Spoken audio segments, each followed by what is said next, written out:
드디어 마지막 시간입니다. 집에 가야죠 이제.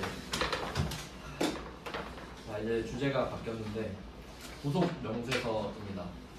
그래서 그 대점이 보통 트렌드를 좀 설명해드리면, 원래는 이 전 선생님 2급에서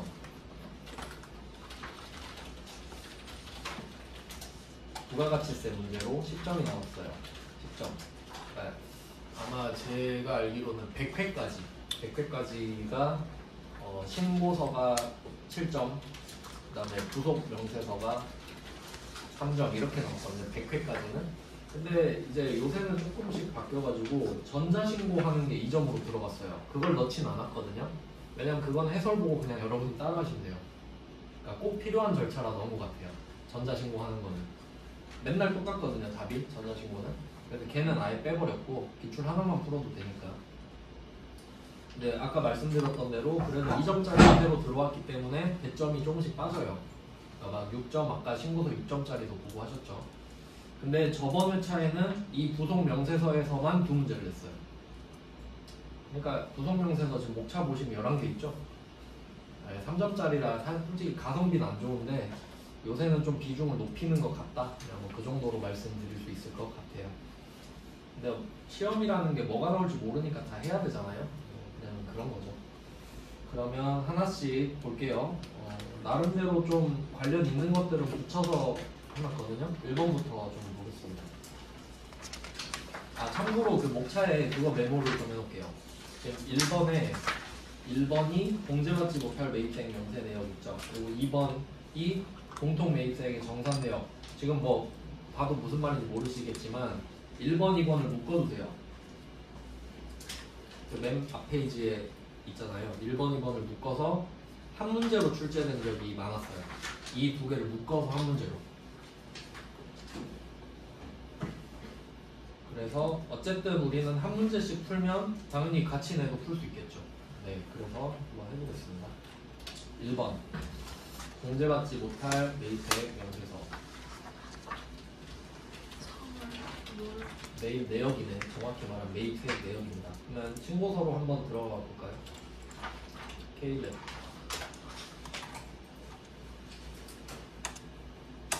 네, 회사는 뭐 아무거나 들어가셔도 됩니다.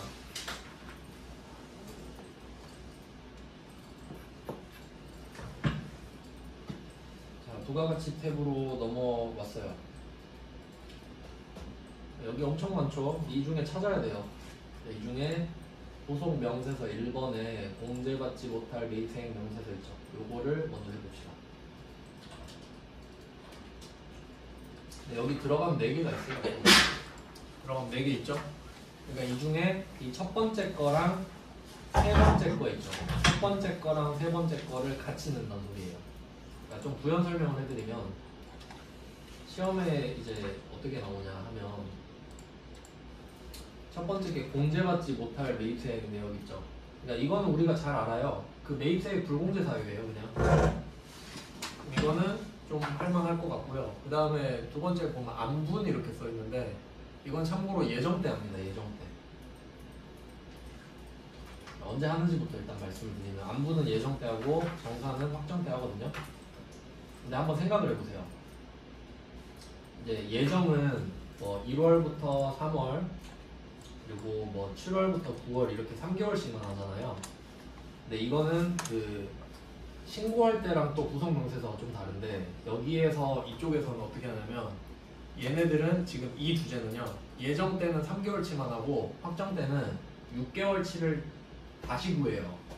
그리고 예정 걸 빼. 그러니까 좀 복잡하죠. 그러니까 원래 부가가치세 신고는 1, 2, 3 거 신고, 4, 5, 6 거 신고해서 1, 2, 3이랑 4, 5, 6이 따로잖아요.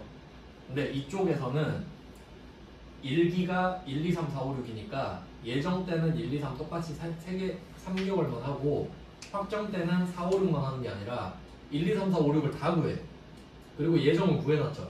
그걸 빼는 거야. 그러니까 6개월치를 구하고 1, 2, 3을 빼서 4, 5, 6을 남긴다, 이런 느낌이에요. 자, 그러면 예정 거는 3개월만 하면 되고 확정 거가 더 복잡하죠. 그러니까 어차피 한 문제 낼 거면 예정 안 내겠죠. 그러니까 이 예정을 안 내는 거예요. 이것만 내는 거예요. 두 문제 같은 한 문제 낼 수 있거든요. 그래서 안분은 한 번도 안 나왔어요.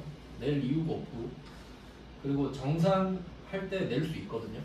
그건 이따 보여드리고, 그 다음에 재계산은 이거는 참고로 한 번 나왔습니다. 전산세무 2급에서 할 거예요? 하지 마세요. 안 한다. 이거는 출제 한 번 나왔다. 한 번. 그러면 내가 볼 때 두 번째 나온다? 아니, 그럴 리 없어요. 안 나옵니다. 그러니까 3번 X표 치세요. 미출제. 출제되지 않을 거다.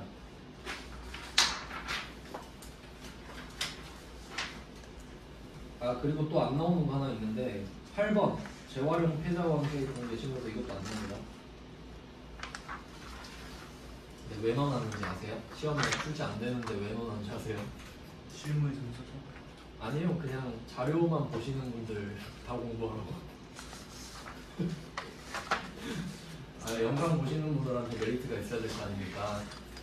그래서 뭐 참고로 재활용 폐자원도 한 번 나왔거든요. 이번에 세무 1급에 한 번 나왔더라. 저 시험 볼 때 나왔어요. 틀렸어요. 이거 안 나온다. 아니 3번. 재계산. 제목에다 표시하세요. 제목에. 3번, 8번 안 나옵니다. 3번, 8번 안 나와요. 이러면 여러분만 아는 거예요. 자, 그러면 뭐 안 나오는 거 두 개 제꼈으니까 이제 좀 편하게 볼 수 있겠죠. 자, 1번 한번 보겠습니다. 1페이지. 자, 공제받지 못할 매입세액 내역입니다. 그러니까 이게 괄호 안에 쳐진 거랑 조금 다른 게 요거 있죠. 제가 써놓은 게 뭐냐면 이 제목 있죠. 제목. 이게 그 큰 거잖아요. 그러니까 이걸 괄호 안에 넣는 거예요. 그리고 제목을 앞에다 빼는 거지. 구분은 해야 되니까 일단 이렇게 썼습니다. 자, 그러면 이거 첫 번째 탭 볼게요. 어떻게 풀지 한번 보겠습니다. 일단은 뭐 항목을 제가 적으면서 볼게요. 여러분은 그냥 그 프린트 보시면 됩니다. 자, 첫 번째 거 1번 문제 보겠습니다. 4월 2일 사업과 관련 없이 구매한 경차. 자, 여기서는 낚시가 하나 있는데 경차 있죠. 자, 경차는 세액공제 되는 거 아시죠? 근데 경차를 어떻게 샀다고? 사업과 관련 없이 샀죠. 그럼 얘는 세액공제가 안 되는 겁니다. 이거 세무 1급 거예요. 세무 2급 너무 쉽게 나와가지고 마우스 포인트가 왜 없지? 네, 그러면 바로 이제 제가 보여드릴까요? 이게 4월, 6월인데 그럼 보시면 사업과 직접 관련 없는 지출 이렇게 써있죠. 여기다가 매수 1 이렇게 적고 공급가액은 3천만 원 이렇게 적는 겁니다. 안 어렵죠? 그러니까 기냐 아니냐만 알면 돼요. 그 다음에 두 번째 거 4월 10일은 그냥 X표 치세요. 이거는 세무 1급에만 나왔어요. 설명드리려고 생각해봤는데 세무 2급은 절대 안 나올 것 같아서 그냥 넘어가겠습니다. 그 다음에 세 번째 5월 5일 전자제품을 거래처에 선물할 목적으로 구매한 거예요. 구매. 자, 그럼 매입 불공이죠? 불공제 사유.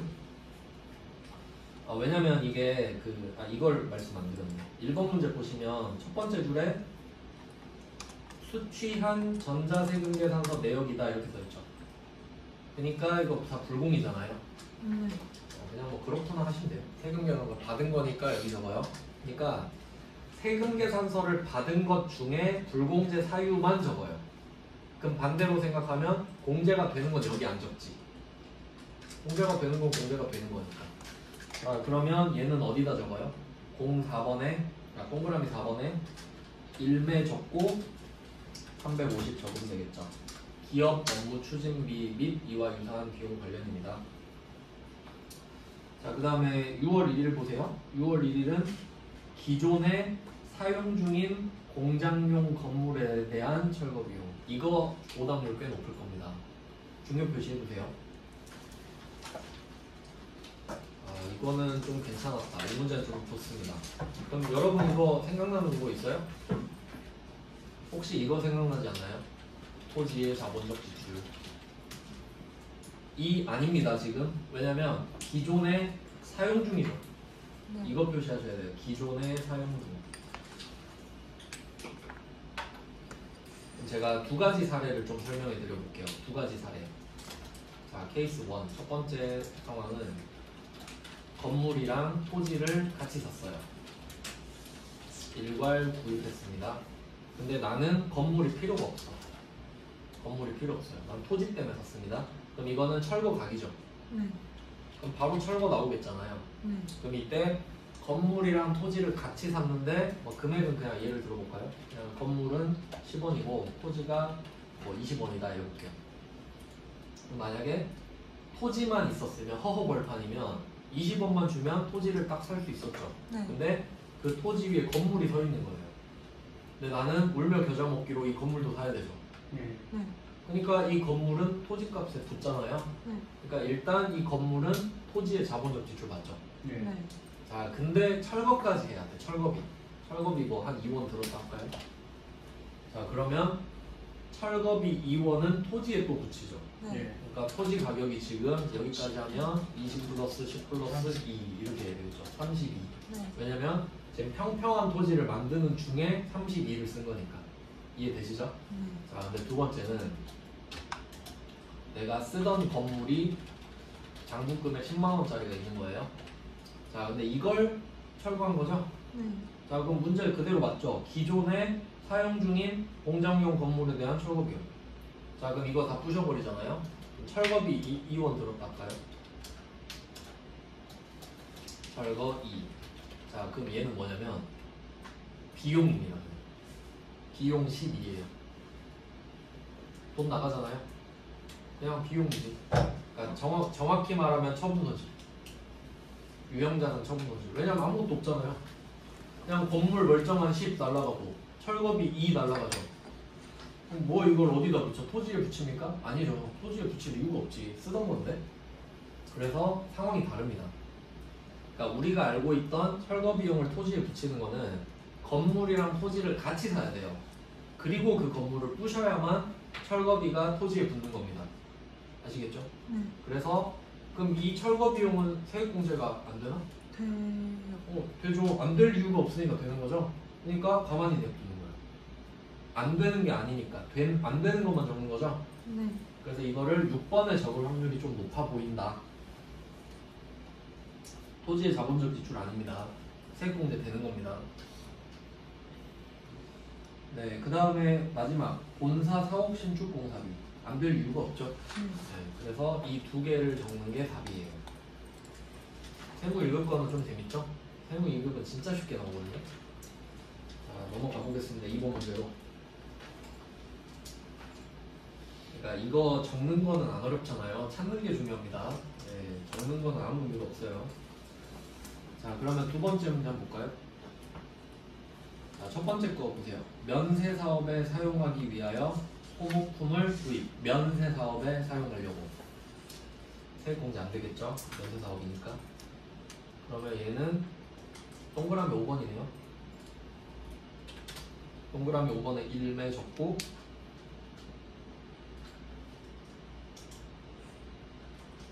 왜 안 적혀 있지?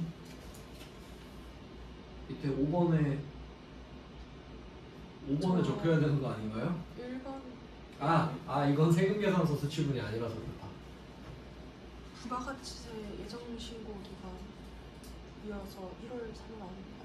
아니 그 개념이 아니고 얘는 그 막 세액 공제를 얼마 한다 이런 신고하는 게 아니라 그러니까 세금 계산서 받은 것 중에 안 되는 것만 적는 거예요 여기는. 그러니까 그 첫 번째 거 보면은 법인카드로 결제했다 돼 있죠. 법인카드로 결제했으니까 아까 말씀드렸잖아요.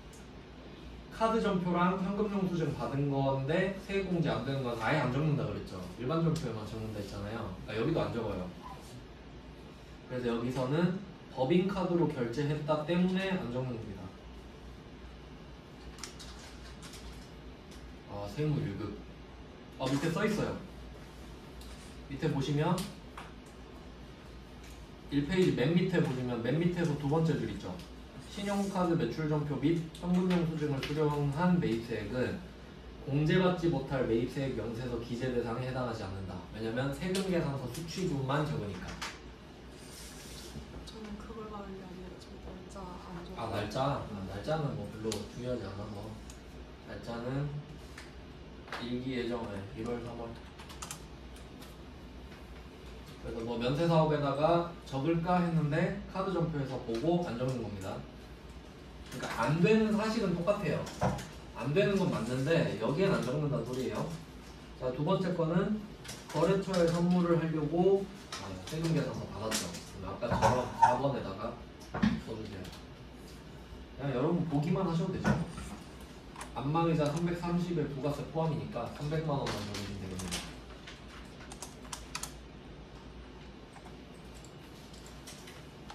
네, 그 다음에 세 번째 거 거래처에 제공할 골프채 세트. 이것도 기업 업무 추진비인데 현금용 추진이라서 아니겠죠. 여기다가는 안 적어요. 세액공제가 안 되는 건 맞는데 여기에 적진 않는다라는 겁니다. 그 다음에 네 번째 거 대표이사가 개인적 용도로 사용하려고 승용차 100이랑 990 아까랑 똑같죠. 세금 계산서 받았네요. 그러면 사업 무관 동그라미 2번이죠. 2천만 원 이렇게 적었습니다. 네, 다음 문제는 공장용 토지의 취득과 관련. 자, 이건 토지의 취득과 관련했기 때문에 토지의 자본적 지출이 맞겠죠?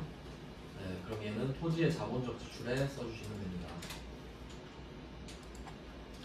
중개수수료에 부가세가 붙으니까요. 세금 계산서도 받았고. 자, 그 다음에 다음 거 원재료를 구입하고 세금 계산서를 수취하였다. 그럼 아무 이상 없잖아요. 세금공제 되죠? 근데 뒤에 보니까 세금 계산서에 공급받는 자 이거 표시할게요. 공급받는 자의 상호, 공급받는 자의 상호. 이것까지는 안 될 것 같긴 한데 그럼 나왔으니까 한번 말씀드려보면은 그 세금 계산서에 필요적 기재사항이라는 게 있거든요. 그냥 뭐 중요한가 이게? 이게 필요적 기재사항이 뭐냐면 세금 계산서를 주고받을 때 여기에 있어야 되는 게 없으면 가산세를 맞거나 아예 세액 공제가 안 돼요. 그러니까 엄청 중요한 거죠. 근데 당연한 것부터 좀 말씀드리면 일단 부가가치세가 공급가액이랑 부가가치세가 있어야겠죠. 이거는 그러니까 뭐 상식이잖아요. 이거는 그냥 외울 필요도 없고. 근데 뭘로 장난을 치냐면 자, 두 번째 작성 영어들 이거 시험 잘 나온다. 작성 연월일 이거 진짜 중요합니다. 시험에 많이 나왔고요. 그럼 얘는 같이 비교해서 이것도 써주세요. 공급 연월일. 공급 연월일은 필요적 기재사항이 아닙니다. 오답으로 잘 나왔어요. 그러니까 이게 무슨 뜻이냐면 세금 계산서를 발급했다는 사실, 그러니까 세금 계산서를 작성한 게 중요한 거지 거래를 한 것 자체가 중요하진 않아요. 왜냐하면 거래를 해도 세금 계산서를 작성하지 않을 수도 있잖아요. 그래서 작성 연월일은 꼭 필요한데 공급 연월일은 없어도 돼요. 이거 시험에 진짜 잘 나와요. 자, 그 다음에 3번이라고 하면 얘는 공급자라고 해야겠죠. 공급하는 자. 공급자의 상호랑 사업자 등록번호.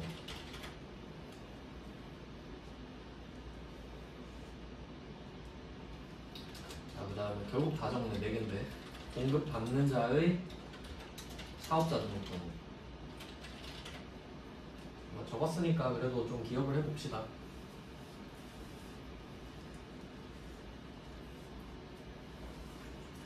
실제로 이 정도는 그 뭐 시험에 주관식으로도 좀 나오고 그런 편이에요. 뭐 세무회계 2급, 1급 이 정도에도.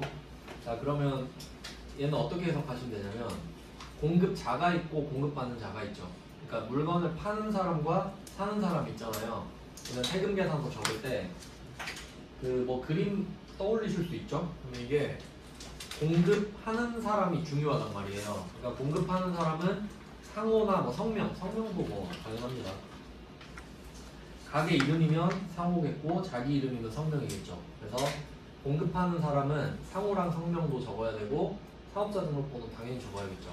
근데 여기서 포인트는 공급받는 자는 상호랑 성명이 안 중요해요. 사업자 등록번호만 있으면 되거든요.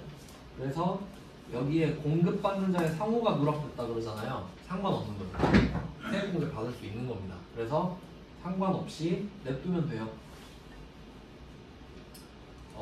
세액공제를 받는데 아무런 지장 없습니다. 가산세도 없고요. 네, 그냥 뭐 나왔으니까 한번 해봤고, 다음은 이제 마지막 항목입니다. 마지막 항목은 소모품을 구입했으나 세금 계산서를 수취하지 못했다. 근데 일기 확정 신고 기한 이내에 세금 계산서를 수취했다. 상관없어. 그럼 되죠? 지연 수치죠? 네. 그럼 가산세가 붙는다고 생각할 수 있잖아요. 네. 근데 그건 신고서에 적는 거고 여기는 안 적죠. 그럼 되는 거니까 여기는 안 적는 거네. 얘는 안 되는 거 적는 거잖아요. 그러니까 이게 헷갈린다니까. 안 되는 거 적는 건데 되는 건데 그럼 되는 거면 가만히 있어야지. 이게 그 장부마다 자기 역할이 달라서 하나씩 뜯어보면 헷갈립니다. 자, 뭐 이 정도 대비하면 다 맞히실 수 있어요. 왜냐면 세무 2급은 어느 정도 수준인지 아세요? 이 중에 딱 하나네. 지금 막 6개, 막 7개 이렇게 있잖아요. 세무 2급은 여기서 하나 낸다니까요. 그냥 접대하려고 샀다. 끝. 그러면 여러분 공부할 때 도움이 안 되잖아요. 그러니까 안 넣었다고. 그걸 누가 못 맞춰요. 그러니까 세무 1급 걸로 공부하면 세무 2급 건 당연히 쉽겠지. 자, 이제 두 번째 주제로 갑니다. 자, 2번 주제입니다. 이거는 그 1번이랑 같이 나온다 그랬죠? 왜냐면 1번이 너무 쉽게 되기 때문에. 자, 2번은 이거는 좀 이해를 하셔야 되거든요. 자, 그럼 상황 설명부터 좀 해드릴게요. 이름이 공통 매입세액의 정산 내역이죠. 이거는 조금 어려운 주제인데 얘는 겸용사업자의 이슈입니다. 겸용사업자. 겸용사업자는 과세사업이랑 면세사업을 겸해서 운영하는 사업자예요. 그래서 겸명이에요. 겸명. 안 어렵죠? 여기까지는? 그냥 뭐 과세사업이랑 면세사업 섞어서 할 수 있잖아요. 그러니까 뭐 대표적으로 예시를 좀 들어드리면 약국이랑 신문사 정도는 알고 계시면 좋을 것 같아요. 예시 정도로 나올 수 있거든요. 어떤 느낌이냐면 약국은 그 여러분 그 병원 가면 처방전 받아서 약 받아본 적 있으시죠? 네. 그러면 그 병원에서 진료 받았을 때 그 처방전 받고 그 면세 진료 용역은 면세입니다. 병원에서. 그리고 그거 가지고 약국 가서 약 지어주세요 하면 그 조제 용역이라고 하는데 약을 지어주는 서비스 있죠. 그것도 면세예요. 근데 거기서 뭐 파는 약 있죠. 뭐 드리클로나 개보린 이런 약들 있잖아요. 그건 과세예요. 왜냐면 그건 약국에서 떼다 파는 거거든요. 그러니까 약국은 필연적으로 과세 사업이랑 면세 사업을 같이 할 수밖에 없겠죠. 그래서 겸용사업자고, 그다음에 신문사 같은 경우는 신문사가 신문을 팔잖아요. 종이신문. 네. 종이신문이 면세입니다. 근데 광고도 팔죠. 광고를 신문에 넣어서 팔죠. 광고는 과세예요. 그러니까 신문도 당연히 겸용사업자가 될 수밖에 없는 거죠. 뭐 그런 내용입니다. 그래서 뭐 약국으로 예를 들어보면, 예를 들어서 이 문제랑 한번 넣어보면요. 지금 3개로 나눠져 있잖아요. 세무 1급 문제를 넣어봤는데 문제 한번 정리해볼게요. 2기예죠. 7월 9월. 요거는 딱 그 입력하는 패턴만 알면 돼요. 이해 한번 하고. 자, 여기서 공통 매입세액이죠. 공통 매입세액이 1000만원 이렇게 돼 있네요. 이것만 표시하시면 돼요. 공통 매입세액이 1000만원. 1억 말고 1억 말고 1000만원. 자, 왜냐면 겸용사업자는 과세랑 면세를 같이 하잖아요. 그러면 국세청이 되게 예민하게 생각하는 사업자들이에요. 왜냐면 과세사업자는 세액공제를 받을 수 있죠. 면세사업자는 세액공제를 못 받죠. 섞어서 해버리잖아. 그러면 이걸 해줘야 될지 안 해줘야 될지 모르겠어. 애매하죠? 그러니까 기준을 정해놨어요. 자, 그럼 생각해보세요. 7월 9월에 매입세액이 1000만원 있죠 지금. 그러면 내가 과세사업자면 이 1000만원 다 공제 받는 거 아닙니까? 근데 면세도 하고 있죠. 그럼 만약에 내가 면세사업자면 이 1000만원 다 세액공제 못 받죠. 그럼 어쩔 거냐 이거지, 기준을. 그래서 보통은 공급가액을 기준으로 해버려요. 공급가액을 기준으로. 그럼 이때 7월 9월을 보니까 공급가액이 각각 과세 4억, 면세 4억 이렇게 써있는 거 보이시죠? 면세는 부가세가 없으니까 부가세가 있을 리가 없고, 근데 과세는 부가세가 따로 붙어있죠. 여기서 생각하실 거는 부가세는 그냥 국세청이 정했기 때문에 붙은 거지 매출액은 4억, 4억만 보는 게 맞죠? 자, 그럼 여기서 면세 비율을 따져보는 거예요. 면세 비율. 자, 면세 비율은 앞대가리만 따서 보면 800분의 400이죠. 총 800이잖아요. 그러니까 8억 중에 4억이죠. 그러면 50%거든요. 그럼 어떻게 계산하냐면 원래 세액공제는 다 해주는 거잖아요. 그럼 1000만 원을 세액공제를 해준다 이렇게 했다가 면세 비율만큼은 면세 사업자로 간주해 버리는 거거든요. 그러면 50%가 면세 사업자죠. 그러면 1000만 원 중에 50%를 안 해준다고 해버려요. 즉 나머지 50%가 과세 비율이니까 500만 원만 해준다는 거지. 자, 그래서 저절로 500이 나옵니다. 이제 면세 비율 50% 이렇게 적어놓을게요. 7월, 9월에다가. 자, 그리고 이제 제 2기 확정으로 한번 가볼게요. 자, 이 문제에서 포인트는 뭐냐면, 자, 지금 두 번째 박스 있죠. 두 번째 박스 10월, 12월 써 있잖아요. 이거를 크게 X표 치세요. 막 색칠까지 하지 마시고 그냥 X만 하세요. 자, 그러면 왜 이렇게 하냐면 확정은 원래 10월부터 12월이잖아요. 근데 얘는 맨 오른쪽에 있는 7월, 12월로 해요. 그러니까 예정 때는 7월, 9월을 쓰면 되고 확정 때는 7월, 12월을 써야 되거든요. 즉 10월, 12월을 단독으로 쓰는 경우는 없어요. 근데 만약에 출제자가 나쁘잖아요. 그럼 어떻게 되냐면 7월, 12월을 안 줘버려요. 그러면 7월, 9월이랑 10월, 12월을 여러분이 더해야 돼요. 근데 얘는 엄청 착한 거야. 이해되셨죠? 다행이죠. 착한 문제 넣은 겁니다, 제가. 자, 그럼 2기 확정 한번 해볼까요? 자, 그럼 얘는 공통 매입세액 있죠? 얼마 적어야 돼요? 맨 오른쪽 칸에 3천만 원 적으셔야 돼요. 3천만 원 표시하시고. 자, 그리고 생각해 봅니다. 7, 8, 9에는 1천만 원이었죠. 그리고 지금 7월부터 12월은 3천만 원이죠. 그럼 이 3천만 원 안에 1천만 원 포함되어 있죠. 이걸 이해하셔야 돼요. 3천 안에 1000이 포함되어 있구나. 자, 그리고 문제가 뭐냐면 아까 예정 때는 예정 거 비율만 봤잖아요. 그럼 이제 확정 거 왔는데 10, 11, 12가 아니라 6개월치 면세 비율을 같이 구해요 또. 자, 그럼 면세 비율 어떻게 하겠어요? 과세가 10억, 면세가 5억이죠. 그럼 이걸로 다시 구하는 거예요. 근데 여기 이 10억과 5억에는 앞에 4억과 4억이 다 들어가 있는 거죠? 네. 네, 그럼 면세 비율 다시 구하면 5분의 15 이렇게 되나? 5분의 15 이렇게 해도 되겠죠? 그러니까 뒤에 100만 단위만 빼면 500분의 1500 이렇게 나와요. 그럼 얘는 33.33% 이렇게 나오겠죠? 자, 여기까지 하면 문제를 풀 수 있는 겁니다. 이 상황이 이해되셨으면. 자, 이제 컴퓨터한테 한번 의존을 해볼게요. 자, 똑같이 공제받지 못할 매입세액 면세서고요. 날짜는 뭐 형식적으로 2기 확정, 확정 신고가 나올 겁니다. 예정은 안 나오겠죠? 자, 그러면 10월, 12월로 들어가 보시고, 자, 탭을 바꿔주세요. 정산 내역으로. 공통 매입세액의 정산 내역. 그럼 앞에 막 뭐가 뜨죠? 근데 아무 말 없어도 공급가액이고요. 1번. 근데 보통은 말을 해줘요. 공급가액 기준으로 하라고. 이 문제도 그럴 겁니다. 아무 말 없어도 지금 데이터 안에 공급가액밖에 없죠. 그러니까 어쩔 수 없이 공급가액을 쓰는 겁니다. 아무 데이터도 없기 때문에 1번 클릭해 주시고, 전표 데이터는 아니요 하시면 돼요. 어차피 불러와도 우리가 바꿔야 돼요. 우리가 새로 쓰는 겁니다. 자, 그러면 이 문제는 안분이랑 정산이랑 다 하라 그랬네. 한 문제니까 그렇게 할 수 있겠네요. 그러면 나왔으니까 안분부터 한번 해볼까요?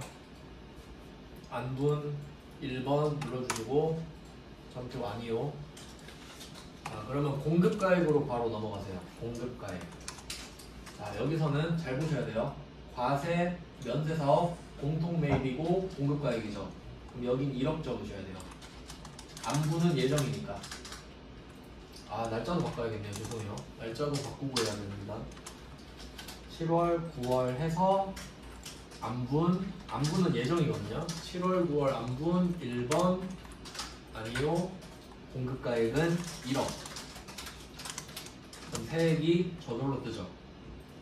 자, 그리고 총 공급가액은 7월, 9월에 과세, 면세, 공급가액만 더하는 거예요. 부가세는 안 더합니다. 그럼 8억 적으면 되겠죠. 800 플러스. 이 중에 면세 4억이죠. 4억. 400 플러스. 그러니까 사실 면세 비율 여러분이 구할 필요 없어요. 이것만 잘 적으시면 돼요. 자, 그럼 끝났죠? 그럼 이때 컴퓨터가 어떻게 구하냐면 세액이 1000만 원인데 면세 비율이 50%잖아요. 그러니까 여기서 1000만 원 중에 500은 불공 때리겠다 이렇게 나온 거예요. 지가 구한 겁니다. 자, 그럼 안분 끝. 근데 이렇게는 안 된다고요. 너무 쉬우니까. 그럼 이제 정산으로 넘어갈 거거든요. 자, 그러면 날짜 바꾸시고 수정된 데이터 이거는 이해해야겠죠. 방금 안분 저장한 거니까.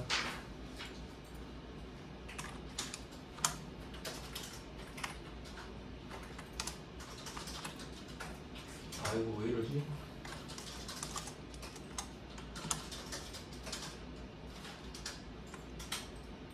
네, 뭐 저장 잘 돼야 되는데 지금 제가 잘못 눌러가지고. 자, 정산으로 한번 가볼게요. 날짜는 10월, 12월로 바꿔주시고. 자, 이번에도 1번으로 하시고 정표는 네, 아무거나 하셔도 돼요. 어차피 갈아엎을 거니까.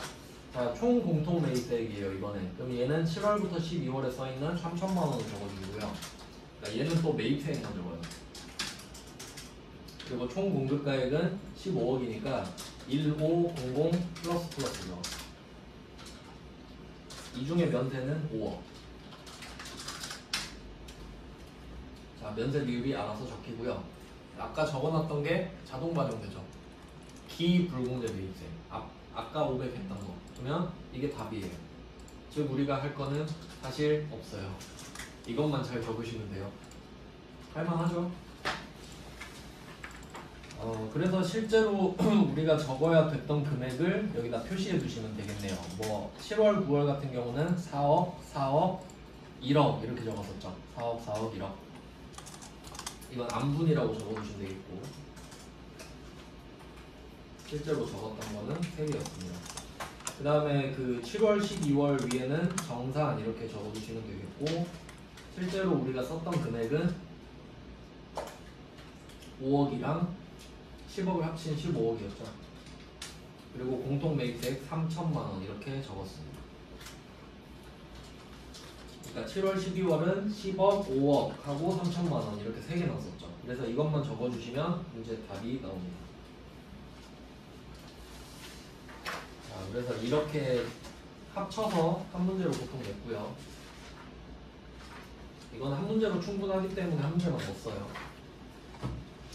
자, 그 다음에 3페이지로 가시면 재계산 나왔고, 이게 딱 한 번 나왔다 그 주제예요. 안 하시면 되겠고. 4번으로 넘어갑니다. 이게 좀 중요합니다. 실무에서는 이게 사실 제일 중요해요. 아까 그 1번이랑 지금 4번이 사실 비슷하거든요. 그걸 붙이려고 했는데 같은 항목에 들어있는 애들끼리 붙여놨어요. 오늘 여기까지 하면 될 것 같아요. 4번. 5번도 있는데 5번은 그냥 들러리 수준이라서 5번은 거의 내용이 없고 4번이 좀 중요합니다. 4번을 한번 해볼게요. 자, 이름이 신용카드 매출연표 등 수령명세서 있죠? 수령 표시하시면 돼요. 수령.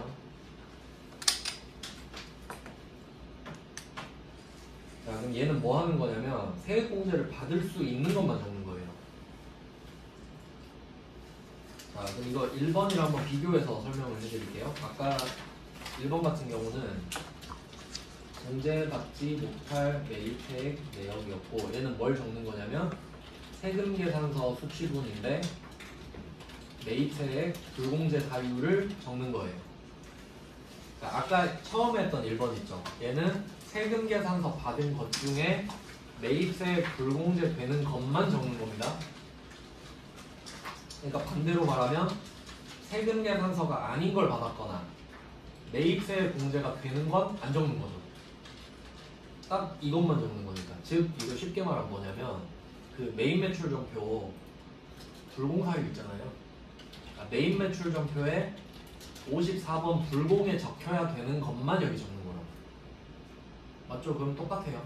기준이. 이렇게 생각하시면 돼요.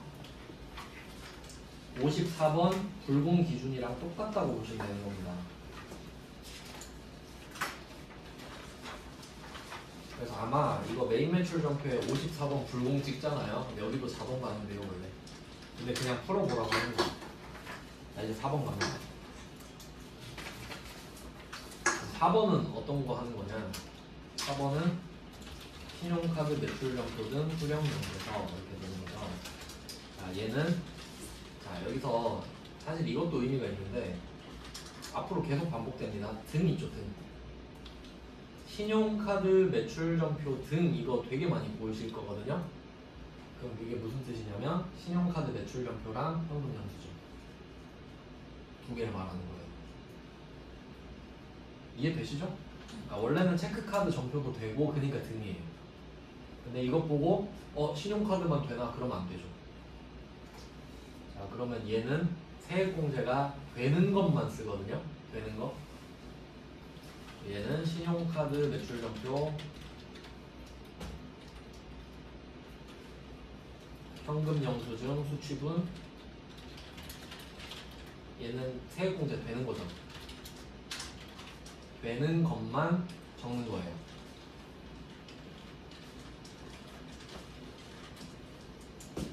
그러면 얘는 어떤 느낌으로 볼 수 있냐면 메인 매출전표 중에 번호를 모르는데 57번 카과랑 61번 현금인가?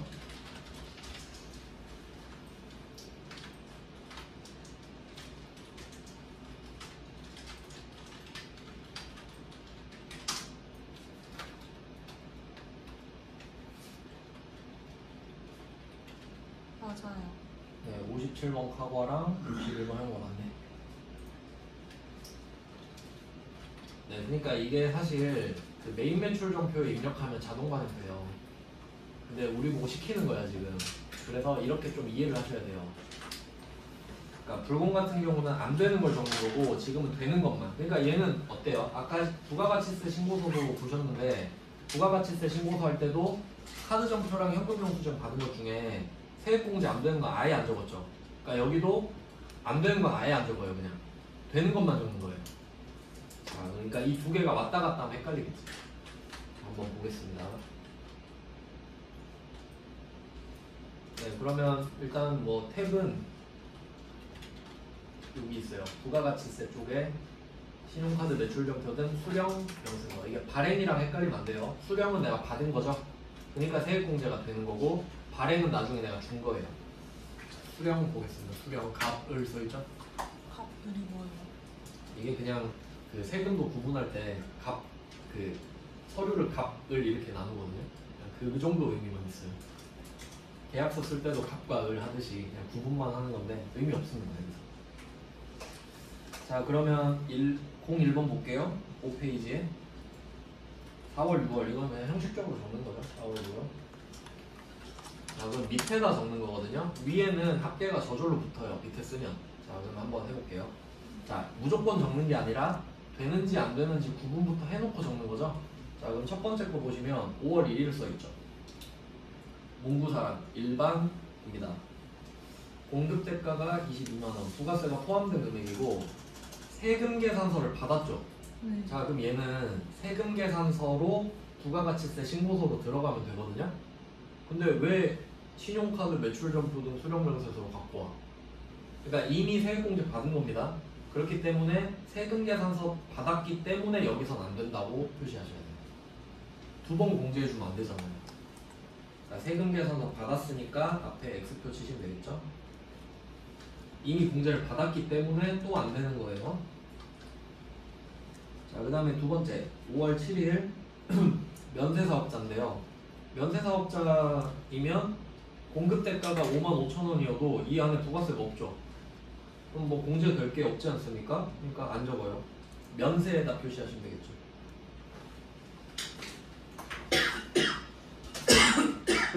면세는 부가세가 없으니까 내가 세액공제를 못 받죠. 그다음에 세 번째 착한마트로 가보세요. 착한마트는 일단 상대방이 일반과세자고 카드 전표도 받았고요. 그러면 일반과세자는 세금 계산서 줄 수 있죠, 기본적으로. 그 다음에 부가세도 들어있네요. 카드 전표도 받았고. 이게 다 충족이 되면 세액공제가 되는 거예요. 얘는 적어요. 동그라미 칠게요. 자, 그러면 날짜가 5월 11일이네요. 0511 이렇게 쓰시면 되고. 자, 그리고 이거 구분하는 거 4개 있는데 참고로 여기서 2번 복지는 나온 적 없어요. 2번 복지 카드 그런 거 같은데 현금 영수증이면 일반 현금. 그리고 사업이랑 신용 있죠. 3번이 사업이고 4번이 신용인데 3번이 그 흔히 말하는 법카예요. 사업용 카드 있죠. 회사 명의의 카드. 그럼 4번은 개인 명의 카드. 참고로 부가가치세법에서는 직원 카드로 급할 때 직원 카드로 산 거 있잖아요. 그것도 인정해 줍니다. 그래서 이렇게 범주가 나눠져 있는 거죠. 자, 그러면 이때 이 카드가 뭔지 알아야겠죠. 카드 보니까 문제 두 번째 줄 보니까 신용카드 매출전표 수령부는 모두 법인 명의 신한 카드죠. 그럼 얘는 3번 사업을 찍어놔야 돼요. 그래서 법인 명의 신한카드에다가 3번 사업 이렇게 써주시면 되겠죠. 카드 전표니까 공급자는 원래 그 F2번으로 찾아서 쓰시면 되는데 아무것도 없죠. 그냥 뭐 글자로 써볼게요. 착한마트. 실제로는 F2번으로 검색해서 쓰시면 돼요. 자, 그리고 또 중요한 게 공급자는 원래 뜰 겁니다. 검색하면 카드 회원번호 적으셔야 되거든요. 1111 2222 3333 이게 좀 짜증나요. 할 때마다 적어야 됩니다. 근데 이거 실수 어떻게 실수하냐면 나중에 밑에 현금 영수증 받은 것도 있을 거거든요.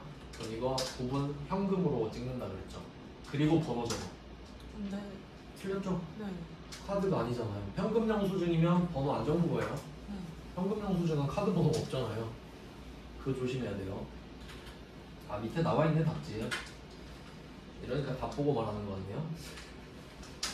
자, 그럼 공급가액은 어떻게 써야겠어요? 여기 또 165,000원 쓰고 있으면 안 됩니다. 165,000원 나누기 1.1 하면 15만원. 그래야 15,000원이 붙어서 165,000원 되죠. 네, 착한마트 하나 했고요. 위에 두 개는 나가리였어요. 이제 세 번째 보시면 세금계산서에서 이미 끝났죠? 얘는 이제 되든 안 되든 여기 안 적는 거잖아요. 세금계산서 나오는 순간. 그러니까 돼도 안 적고 안 돼도 안 적죠. 네. 그러니까 얘는 아까 1번으로 갔어야지. 그러니까 1번 서류. 그 다음에 구인청구 가볼게요. 구인청구는 일반과세자한테 현금 영수증을 받았어요. 직원 채용 광고비. 그럼 세액공제 되겠네. 얘는 적어주셔야겠죠. 날짜는 0607입니다. 구분은 1번 현금 찍으시고 얘도 원래 F2번으로 하는 건데 그냥 적을게요. 구인청구. 자, 여기서 카드 회원번호에 선택은 큰일 납니다. 넘어가시고 현금 영수증이니까. 자, 금액은 33만원인데 얘는 30만원이죠.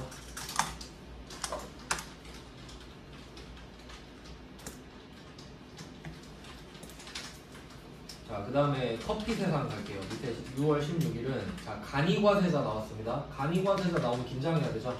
간이과세자는 세금계산서 발급할 수 있는 사람과 없는 사람으로 나눠지거든요. 보니까 설명 세금계산서 발급 금지 표시해야 돼요. 세금계산서 발급 금지. 그러면 이 현금 영수증도 세액공제 못 받겠네요. 그래서 안 되니까 안 적습니다. 그럼 혹시 세금 계산서 발급이 가능하다라고 써 있으면 이거 적는 거죠. 응. 세액공제가 될 테니까. 근데 안 되니까 안 됩니다. 그다음에 센 수학하고 면세에서 나가리죠. 응. 자, 이렇게 항목은 많은데 적을 거 2개밖에 없잖아요. 이런 거거든요. 그러니까 걸러내는 게 더 중요한 거죠. 뭐 이 정도면 할만하잖아요. 그 다음에 하나 더. 이 문제는 같이 냈다. 1번이랑 4번 같이 냈다. 문제 잘 보시면은 첫 번째 줄에 신용카드 매출점표 등 수령명사자 지금 하고 있는 거고요. 두 번째 줄 보니까 공제받지 못할 매입세액 명세서 같이 냈죠. 이거 세무 1급이라 그래요. 세무 2급은 이렇게 안 됩니다. 그러면 나온 김에 한번 해볼까요? 끄고 저장 안 할게요. 그러니까 이건 이거대로 한 거고, 그러니까 실제로는 이렇게 할 거 아닙니까? 자, 아까 들어갔던 거 기억하시죠? 구성명세서 1번에 공제받지 못할 매입세액 명세서. 여기서 날짜는 똑같이 4월 6일이고, 자 여기서 세금 계산서 아까 2개 있었죠. 그 중에 안 되는 것만 적으면 되는 거예요. 여기에 그 세금 계산서 2개 중에 첫 번째 게 문구사랑인데 얘는 세금 계산서를 받고 세액공제가 되는 거죠. 그럼 여기도 안 적지. 안 되는 것만 적을 거니까. 자 그러면 두 번째 세금 계산서 이것도 답이 아니면 문제가 재미가 없겠네. 자 얘는 거래처 접대물품이죠. 4번 동그라미 4번에다가 1번 매수 1 적고 50만원 적으시면 되겠네. 이거 문제 좋네요. 그래서 이 문제 넣어놨군요. 실무에서는 이렇게 하는 게 맞겠죠. 근데 사실은 메인 매출 점표만 적으면 다 해결되는 거지만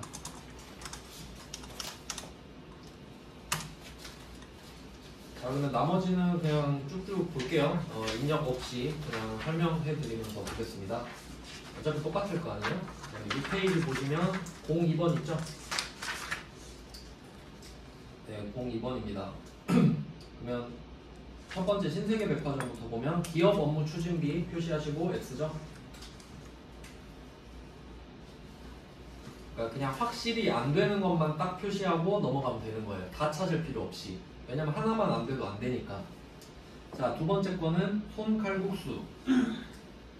직원 식대입니다. 뭐 안 될 이유 없을 것 같은데, 자, 옆에 보시면 세금계산서 발급 대상 간이과세자죠. 그러니까 얘는 세금계산서가 발급이 가능하니까 현금영수증을 받아도 되는 겁니다. 그래서 동그라미 손칼국수.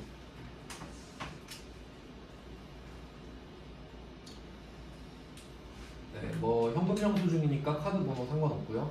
그 다음에 세 번째 거 삼성전자는 일반 과세자인데 밑에 설명을 봐야겠네요. 표 밑에 두 번째 줄 보시면 6월 18일에 결제한 삼성전자 거죠. 220만 원은 전자세금계산서를 발급받았다. 이거 표시하시면 됩니다. 그러면 세금계산서로 공제를 받았으니까 X. 밑에 이거 안 보고 틀리는 경우 많은데 제가 그랬어요. 그 다음에 네 번째 거는 해운대 고속버스죠. 네, 운송업은 아까 여객 서비스 보셨네. 밑에 보시면 일반 시외고속 서비스를 이용한 거다 이렇게 돼 있거든요. 원래는 되지 않나? 뭐 별말 없으니까 안 되는 걸로 하겠습니다. 네, 일단은 해운대 고속버스 안 되는 걸로 해서 고속버스 정도만 표시하시면 될 것 같고 여객운송. 그다음에 03번. 이거는 그냥 아는 내용입니다. 간이과세자가 음식업을 영위할 때 직전년도 공급대가가 뭐 합계액이 4,800 이상이면 세금계산서 발급할 수 있다 뭐 그런 내용이에요. 그다음에 04번 가겠습니다. 자, 04번은 대표이사의 개인명의 신용카드입니다. 이거 표시할게요. 이것 때문에 넣었어요. 4번은. 4번은 문제 두 번째 줄에 대표이사의 개인명의 신용카드 하고 4번 신용이라고 적으시면 되겠죠.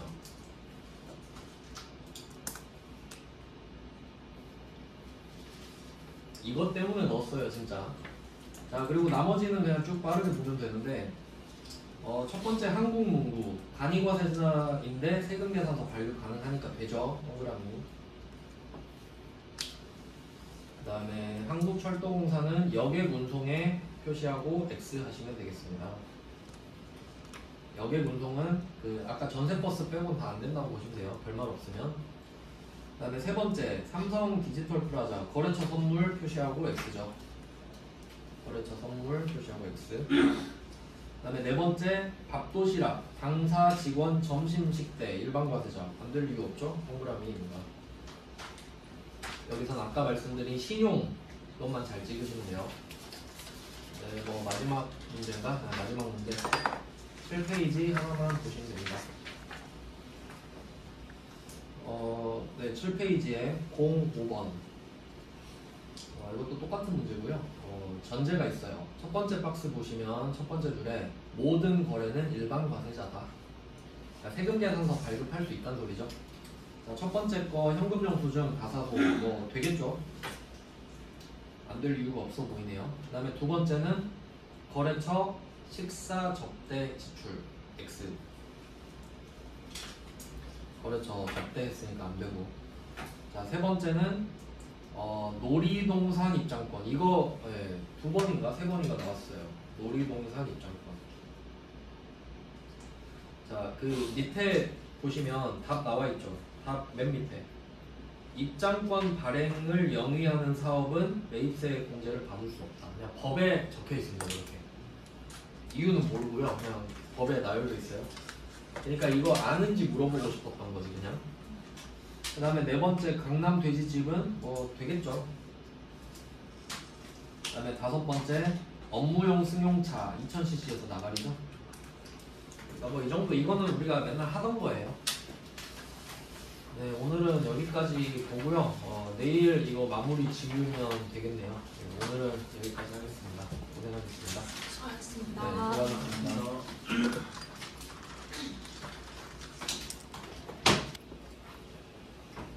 어제 이어서 부가가치세 신고서 부속 명세서를 마무리할게요. 어제는 4번까지 갔고요.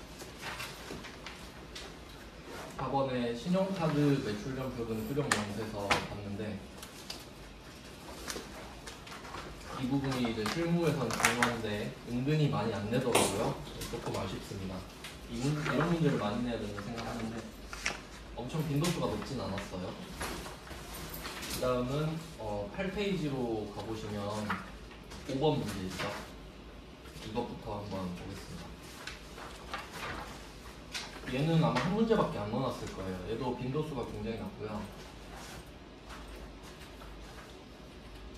직접 해볼게요. 얘는 뭐 딱히 그 이론이 없고 직접 해보는 게 중요해요.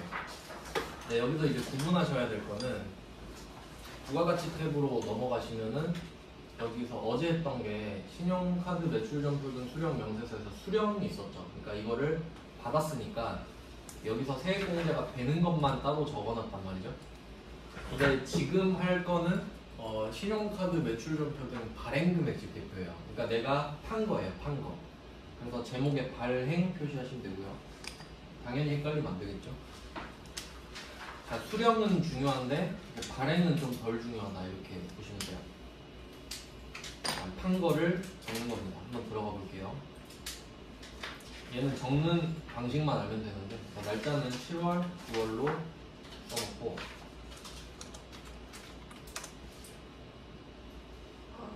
자, 그럼 어떻게 쓸지 한번 생각해 볼게요. 지금 이게 복잡해 보여도 별거 아닙니다. 일단은 그 첫 번째 표 1번에 신용카드 및 현금 영수증 매출 자료를 보시면 과세분 신용카드 매출의 공급가액이 2,750 그리고 세액이 275만원 되어 있는데 자, 여기서 주의하실 거는 발행금액이라고 되어 있잖아요. 신용카드 매출점표를 발행했어요. 그러니까 여러분이 물건을 팔고 카드를 받아서 카드점표를 발행해 주는데 당연히 이 금액에는 부가가치세가 포함되어 있겠죠. 그래서 이걸 좀 적어주시면 됩니다. 발행금액에다가 공급대가 발행금액에다가 공급 대가, 부가가치세가 포함된 금액이라는 소리예요. 왜냐하면 부가세가 포함된 금액이 카드 점표에 나와 있잖아요. 현금 영수증도 그렇고. 그래서 그 부가세를 합쳐서 적어야 된다라는 게 포인트입니다. 그러면 일단 과세분 신용카드 매출과 현금 영수증이 있는데 현금 영수증은 없죠. 그럼 계산하기 좀 편하겠네요. 있으면 더 해야겠죠. 왜냐면 칸이 합쳐져 있거든요. 아니네, 따로네. 따로따로 하면 돼요. 자, 카드 칸에다가 2,750을 적는 게 아니라 2,750 더하기 275만원을 더하는 겁니다. 3,025만원 나오네요. 그냥 뭐 더하는 거다 정도만 아시면 돼요.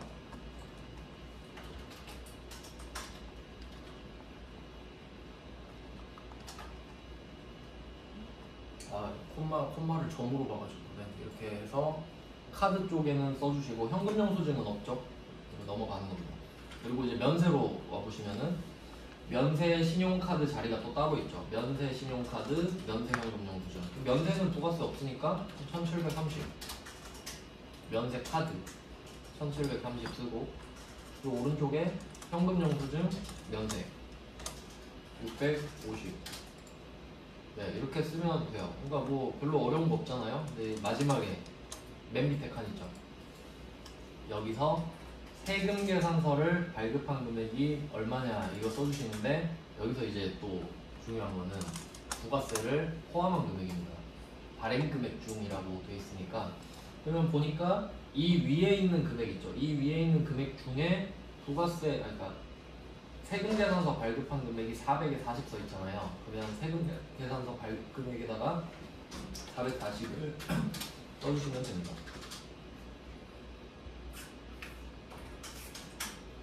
계산서는 없으니까 안 쓰면 되겠죠.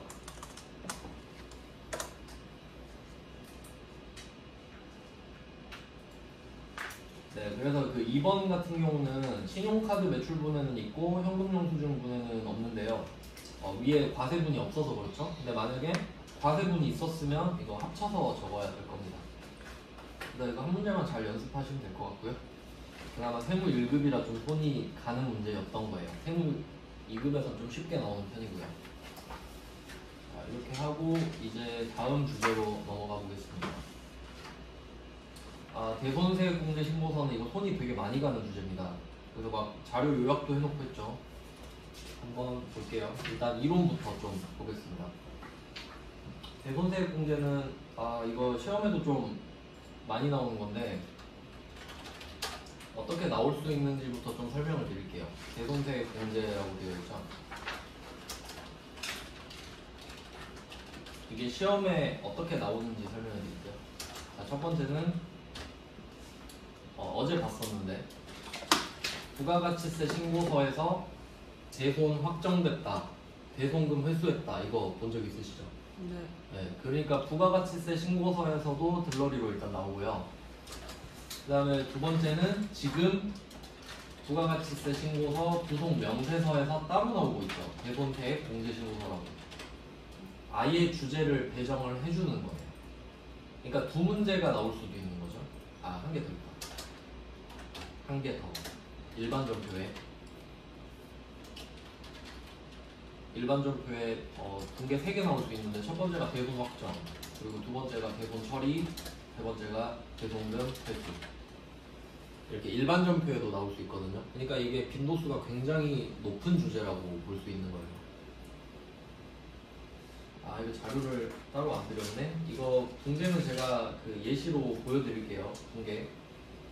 그럼 일단은 이론 설명 드리고 분계까지 좀 예시로 보여드릴게요. 그러면 9페이지에 01번부터 좀 봐볼까요? 01번. 이건 어제도 한번 언급은 해드렸는데 대손세 공제는 예정 신고 시에는 공제되지 아니한다. 이거 중요합니다. 예정 때는 안 해주고 확정 때만 해준다는 소리예요.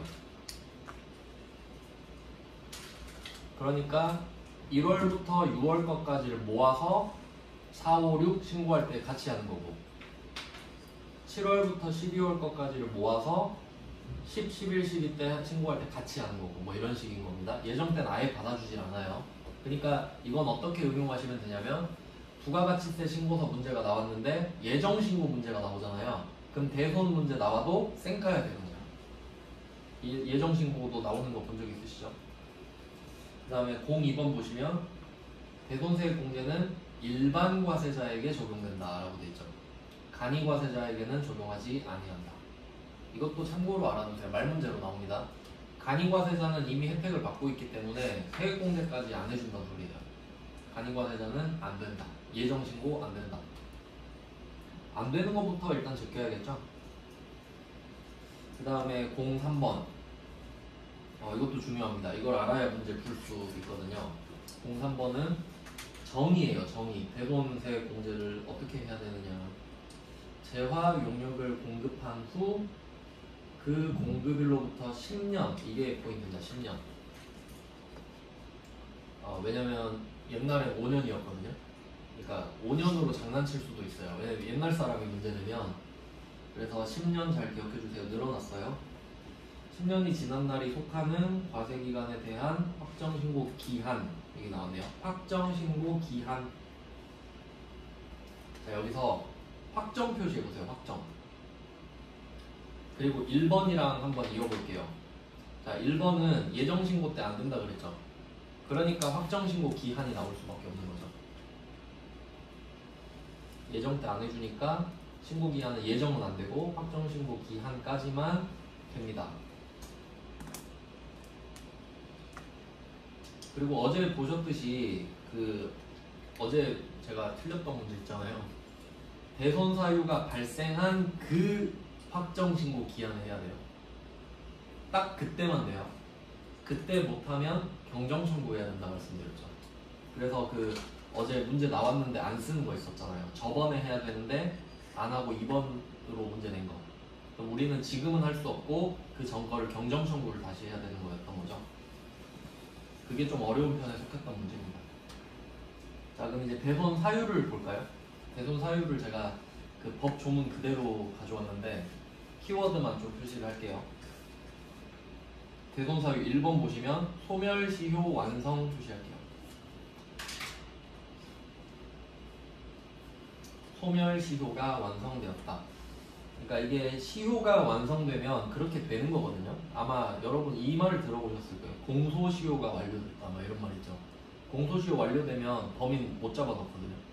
시효가 완료됐기 때문에. 그럼 이게 시효가 완료되면 소멸이 된다는 소리예요. 그런 느낌이거든요.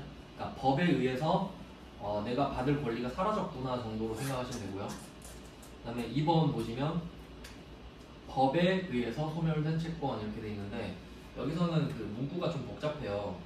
동그라미 1번 하나밖에 없는데 채무자 회생, 파산 이게 같은 말이거든요. 그러니까 돈이 없어서 법원 가가지고 저 돈 없어요. 파산 신청하면 법원이 채권자들한테 야 너네 돈 받지 마 이런 거예요. 그러니까 우리가 그거 당하면 돈 못 받는 거죠. 그래서 요거는 그냥 뭐 법원 정도만 표시하시면 될 것 같아요. 법원. 법원이 어쩌고 저쩌고 했다. 그러면 못 받는구나. 법원이 짱이죠. 판사가 판결 내리면 그냥 그대로 해야 됩니다. 그 다음에 3번 부도, 파산 등. 이게 좀 중요합니다. 이거 중요 표시 좀 해보세요. 부도, 파산 등. 양괄호 3번 있죠.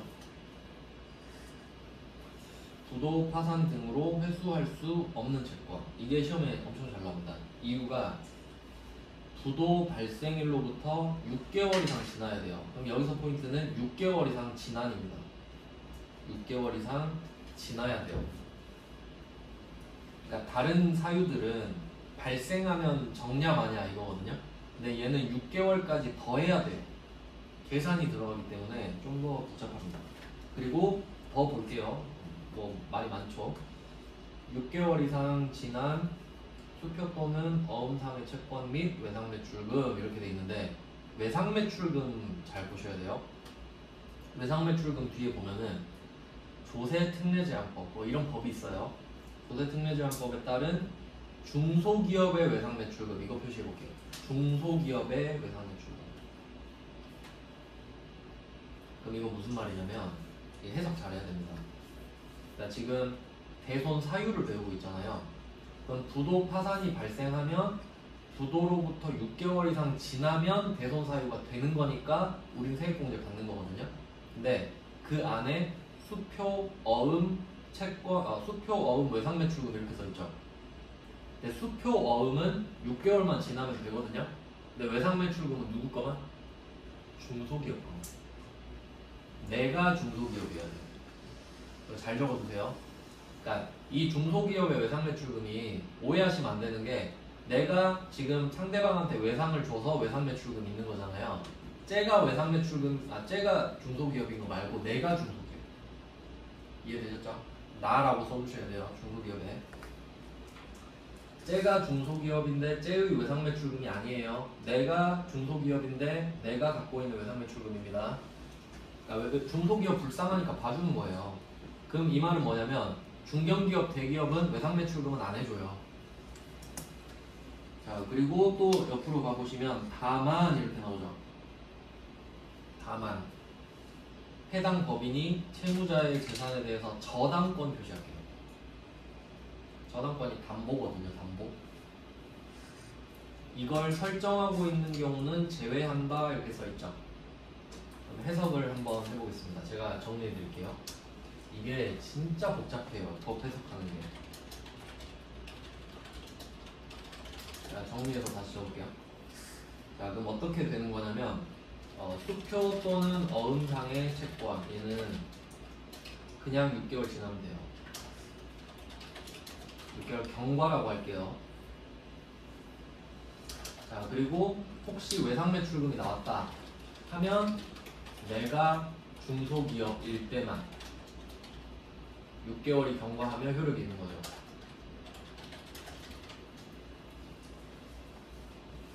내가 중견기업이나 대기업이면 외상매출금은 대손세공제 아예 못 받는 겁니다. 그냥 나가리 치시면 돼요. 자, 그리고 또 중요한 게 지금 저당권 이야기하고 있잖아요. 그럼 이거 해석해 보세요. 저당권을 설정하고 있는 경우는 제외한다라고 돼 있잖아요. 그러면 혹시 내가 저당권을 설정하고 있다는 건 뭐냐면 예를 들어볼게요. 그림으로 설명해 보시죠. 이게 이 파트가 진짜 헷갈리는 파트라서 내가 A다. B가 있어요. 내가 A예요. 내가 매출을 했다고 합시다. 그럼 상대방이 나한테 이제 외상을 요청할 수 있겠죠. 외상 이렇게 된단 말이죠.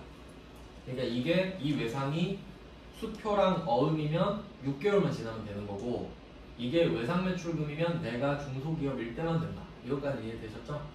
자, 근데 저당권은 뭐냐면 이 B가 돈을 안 갚기로 유명한 애예요. 그럼 그런 소문이 돌면 나도 B한테 물건 팔기가 좀 꺼림칙하겠죠. 근데 나도 장사해야 되니까 이 방법을 선택한 거예요. 야, 그러면 내가 너한테 물건 외상으로 줄 테니까 너 그 차 좋구만. 그거 롤스로이스 나한테 담보 걸어. 내가 그거 갖고 있을게. 너 돈 갚을 때까지. 그럴 수 있겠죠. 내가 좀 타고 있을게. 이러면 얘는 돈 안 갚으면 차 뺏겨요. 그런 게 그 서류화 시킨 게 저당권이에요. 보통 부동산에 저당권을 걸어요. 그러니까 아파트나 뭐 그런 회사 건물 이런 걸로 하면 저당권으로 바뀌는 거지. 그러면 저당권을 설정하고 있는 경우예요. 지금 내가. 그럼 이건 무슨 말이냐면 내가 이거 B가 그럼 돈 안 갚으면 어떻게 되죠? 이 차 팔면 되죠. 그래서 담보는 실제로 내가 그 받아야 될 돈보다 더 비싼 거 잡아요. 왜냐면 팔 때 싸게 팔아야 되잖아. 그러니까 예를 들면 내가 매출에 그 외상 매출을 1억 줬잖아요. 그럼 차는 한 1억 5천짜리 잡아놓는다고. 중고로 팔면 싸게 팔아야 되니까.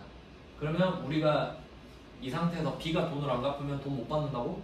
아니죠. 차 팔면 되죠. 그러니까 저당권을 설정하고 있으면 대손세 공제 해줄 이유가 없지. 돈을 받는다는 소리니까. 이해되셨죠? 그러니까 저당권을 설정하고 있으면 내가 돈을 받는다는 소리니까 세액공제는 안 해주겠다는 소리예요. 당연한 말입니다. 자, 근데 이게 옛날에 문제 오류로 나왔었는데 그러면 저당권을 걸면은 내가 세액공제를 못 받는다는 거 이해되셨죠? 네. 다른 사유는 저당권 걸어도 상관없어요. 그러니까 지금 부도 파산 이야기하고 있잖아요. 양가로 3번. 네. 근데 다른 사유 있죠. 소멸시효 완성 뭐 다른 거 기타 등등. 그런 애들은 저당권 설정하고 있어도 대손세 공제 해줘요. 이렇게 해석한다고 법을. 이해되세요? 네. 그러니까 이게 배운 사람들이 몸값이 높은 거예요. 이런 거 해석할 줄 알아야 되니까. 완전 좀 이상하지 않아요, 법이? 그러니까 이거를 알고 계셔야 문제를 풀 수 있다. 근데 옛날엔 어떻게 냈는지 아세요? 부도 파산이 아닌데 저당권 설정하고 있다고 된 거야. 근데 그거를 대손세 공제 안 해준다고 해버린 거지. 문제 낸 사람도 잘 이해를 못한 거죠, 법을. 그래서 뭐 부도 파산은 이렇게 해석을 하시면 되고요. 그 다음에 지금이 동그라미 1번이잖아요. 동그라미 2번 가볼게요. 동그라미 2번은 파산 이거 잘 나와요 시험에. 파산은 그냥 돈 못 갚겠다는 느낌 오잖아요. 강제집행도 나온 적 있고. 강제집행은 뭐지? 뭐 감옥 간 건가? 옆에 형의집행이 그거겠네요. 그 다음에 사업의 폐지. 전 이게 엄청 헷갈리더라고요. 이게 안 외워지지, 사업의 폐지가. 사업의 폐지도 뭐 나온 적 있는 것 같고, 사망, 실종, 행방불명. 그냥 다 이해되시죠? 그러니까 이 사람이 지금 이렇게 되면 돈 못 갚을 거 아니에요. 그러면 그냥 국세청이 알아서 세액공제 해줄게 라는 한다는 소리예요. 그 다음에 동그라미 3번. 중소기업에 또 나왔죠. 중소기업 표시할게요. 내가 중소기업이어야 된다라고 말씀드렸죠. 중소기업의 외상매출금 및 미수금. 지금 신고서 9페이지예요. 신고서 9페이지. 이 중소기업의 외상매출금 미수금인데 2년이 지난 거라고 합니다. 근데 특수관계인 건 안 돼. 왜냐면 둘이 짜고 쳤을 수도 있으니까. 그 다음에 동그라미 4번은 회수기일이 6개월 이상 지난 30만원 이하. 얘는 중소기업이란 말 없죠.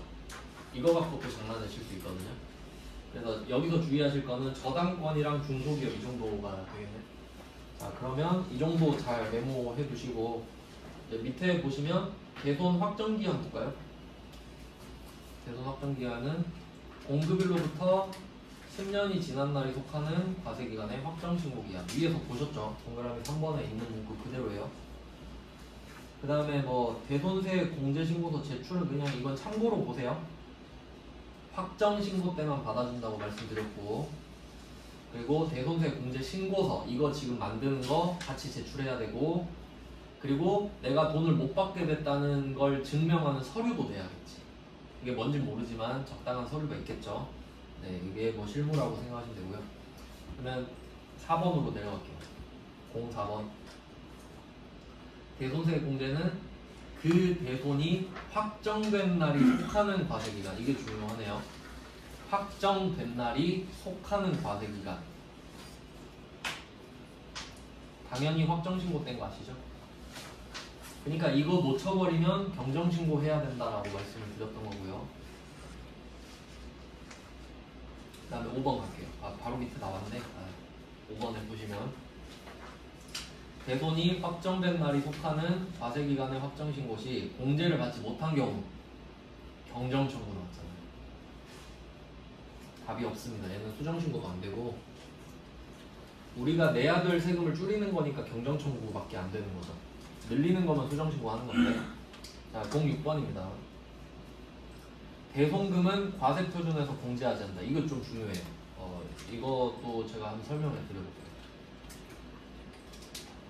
이것도 옛날에는 많이 나왔는데 요새는 잘 모르겠네요.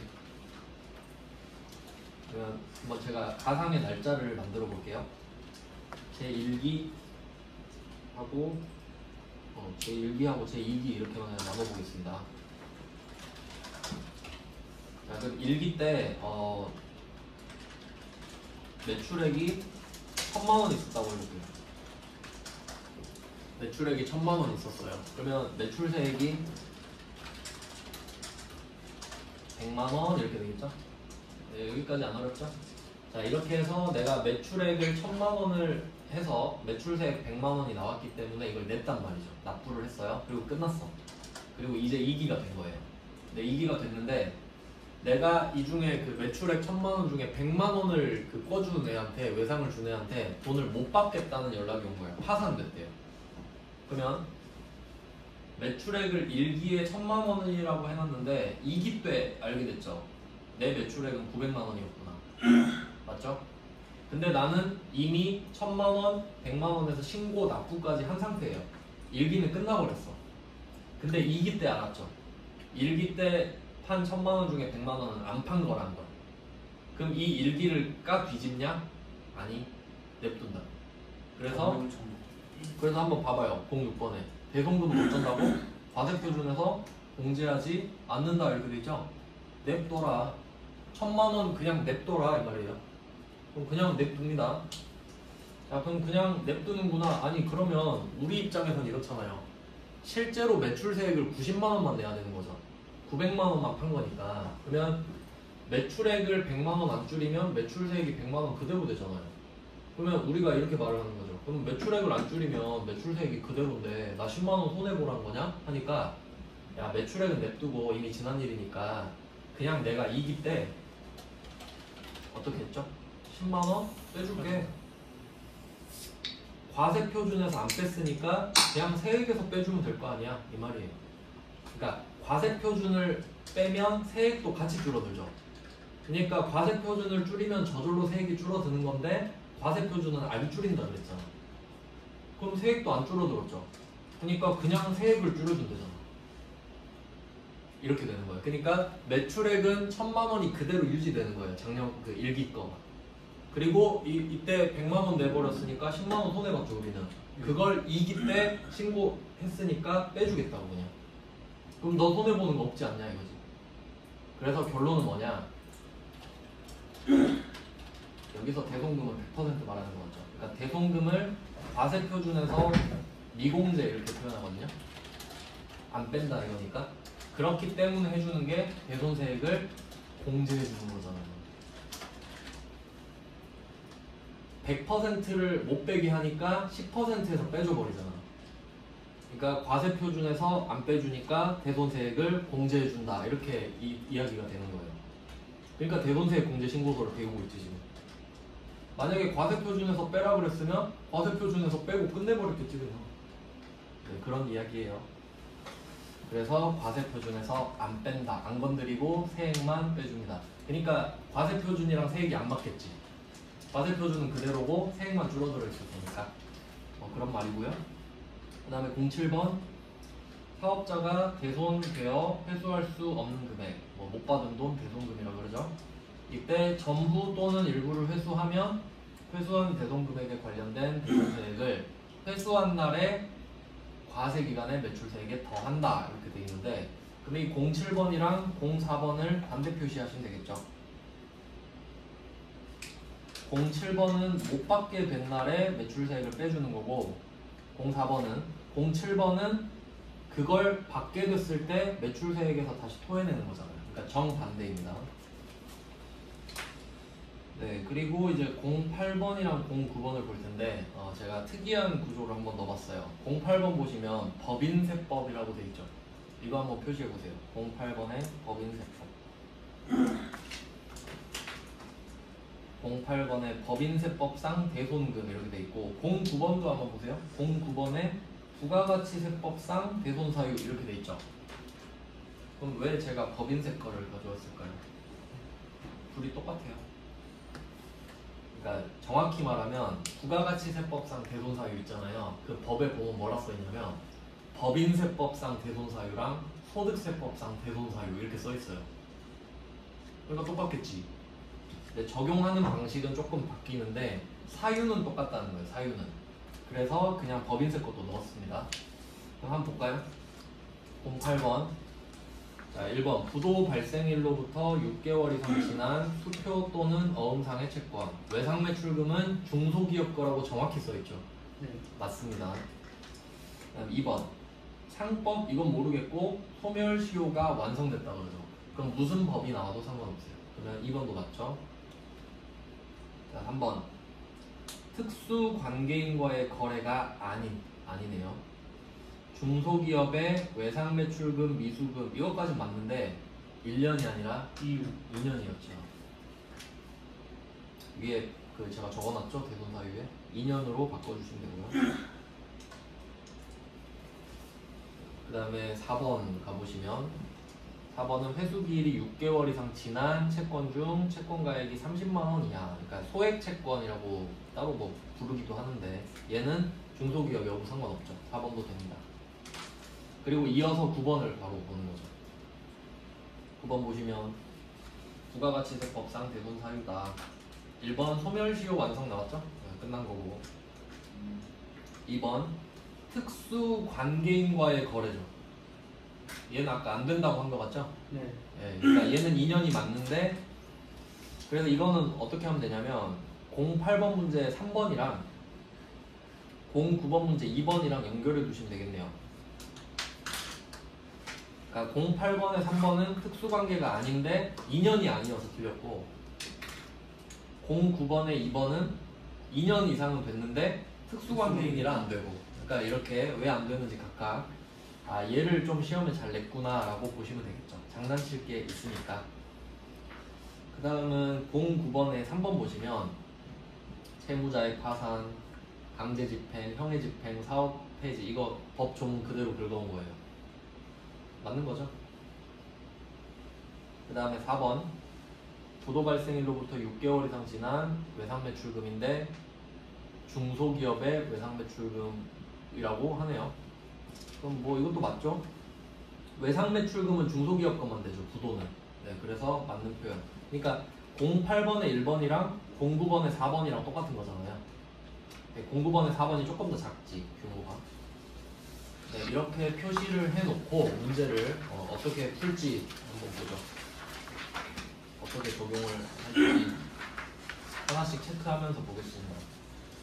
그러면 부가가치세 탭에서 구속명세서 1번에 두 번째 줄에 있죠. 대손세액공제신고서. 날짜는 예정은 절대 안 나오겠죠.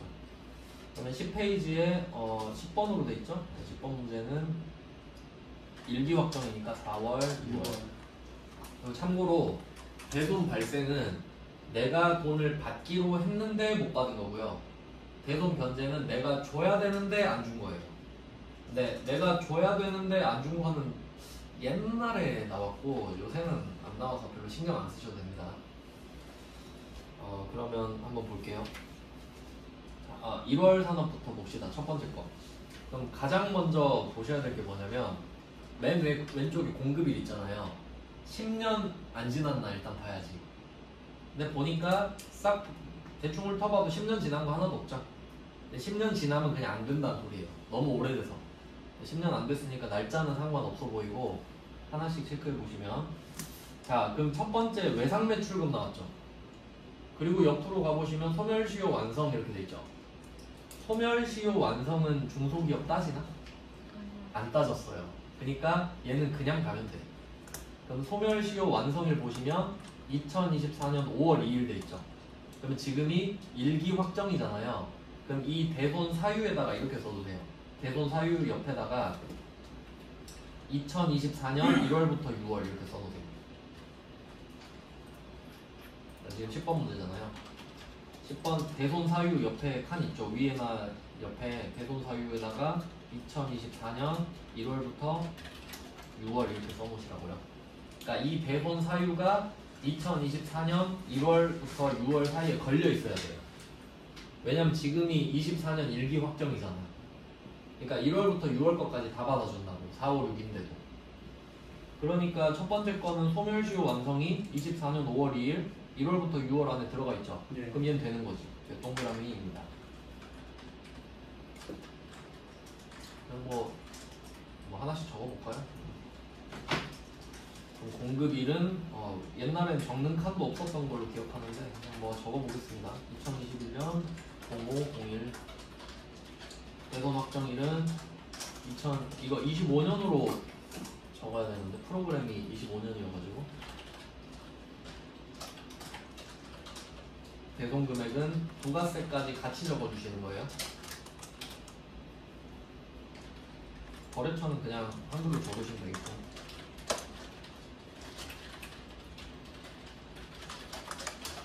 자, 대손 사유는 소멸시효 완성 고르시면 되겠죠. 6번입니다. 자, 한 문제 했고, 한 문제가 아니라 하나 했고, 자, 이제 두 번째 2월 테크 갈까요? 2월 테크는 외상 매출금이 또 나왔어요. 근데 보니까 부도 발생이죠. 자, 얘는 부도 발생은 중소기업의 외상 매출금만 된다고 했었죠. 근데 문제 첫 번째 줄에 보니까 중소기업 써있네요. 그럼 이 중소기업은 두 번째 외상 매출금이랑 연결해야겠죠. 부도는 중소기업의 외상 매출금만 되니까. 그러니까 중소기업은 맞죠. 근데 옆에 가보니까 부도 발생일이 2024년 1월 9일이네요. 이거 중요합니다. 날짜 세는 법. 날짜 세는 법 알려드릴게요. 자, 지금 2월 테크 거 부도 발생일이 2024년 1월 9일이죠. 근데 법 표현을 제가 다시 옮겨 적어볼게요. 부도 발생일로부터 6개월 이상 지난 이렇게 표시되어 있었거든요. 자, 이것도 디테일이 있습니다. 6개월이 지난 이거 있죠. 야, 이건 어떻게 해석해야 되냐면 부도 발생일은 알려주잖아요. 그럼 6개월이 지나야 되죠, 최소. 여기다가 6개월 더합니다. 이건 당연하죠? 자, 근데 이걸 조심해야 돼요. 지난 거죠. 이게 법에는 이 글자 하나하나가 다 의미가 있거든요. 그러니까 어떤 법은 이렇게 써 있어요. 예를 들면 부도 발생일로부터 6개월이 된 이런 표현이 있어요. 그럼 그건 딱 6개월이라는 소리예요. 6개월이 된. 근데 지금은 어때요? 6개월이 이상 지나야 되죠. 여기에 플러스 1일. 플러스 1일을 또 해줘야 돼요. 즉 부도 발생일로부터 6개월 하루를 더 해야 됩니다. 그 날짜가 2024년 1월부터 6월 안에 들어와야 돼요. 이해되셨죠? 날짜까지 적어야 되기 때문에 정확히 표시해도 돼요. 6개월 하루라고. 그리고 날짜 세는 법 알려드릴게요. 왜냐면 이게 날짜 세는 법이 민법에 나와 있어요. 근데 세법에서는 민법을 준용하거든요. 그러니까 결론은 민법으로 날짜 세는 법을 알아야 돼요. 그러면 날짜를 어떻게 세는지 한번 볼게요. 자, 두 번째 거가 2월 테크죠. 부도 발생일이 2024년 1월 9일입니다. 그럼 여기에 근데 이건 날짜가 쉽죠. 그냥 6개월 더 하시면 돼요.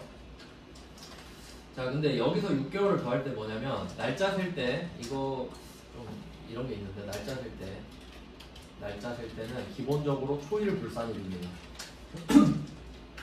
초일 불산일이라고 해서 날짜를 세는 날 있잖아요. 그날이 초일이죠. 초일 첫날. 그걸 안 세. 그럼 다음 날부터 센다는 소리죠. 그러면 10일부터 세는 거잖아요. 아, 그럼 날짜 맞나? 아, 맨날 틀려가지고 날짜부터 확인하고 알려드릴게요. 자, 두 번째 게 보니까 대손 확정일이 뭐라고 써있지? 5월 2일 이렇게 돼 있나요?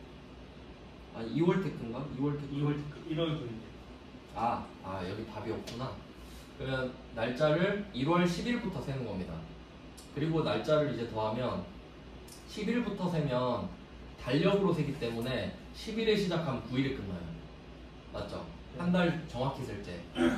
그러니까 10일부터 시작하기 때문에 9일이 끝나는 거니까 이거 6개월 더해서 9일로 끝내주면 되거든요. 그러면 11월 9일 이렇게 끝나는 거죠. 6개월 더하면 7월 9일. 아, 두 번째 거 2월 테크죠? 죄송해요. 첫 번째 거 봐버렸죠. 7월 9일 이렇게 돼요. 근데 하루를 또 더해야 되죠. 7월 10일 어차피 이미 나가리죠. 그래서 얘는 안 돼. 왜냐면 24년 1월부터 6월 사이에 들어와야 되는데 안 들어오잖아요. 그럼 얘는 어떻게 해야 돼요? 2기 확정 때 기다렸다가 2기 확정 때 신고해야 돼요. 참고로 적어도 돼요. 얘는 지금은 안 돼요. 2월 테크는 지금 안 되는데 2기 확정 때 하면 된다. 이렇게 써두시면 돼요.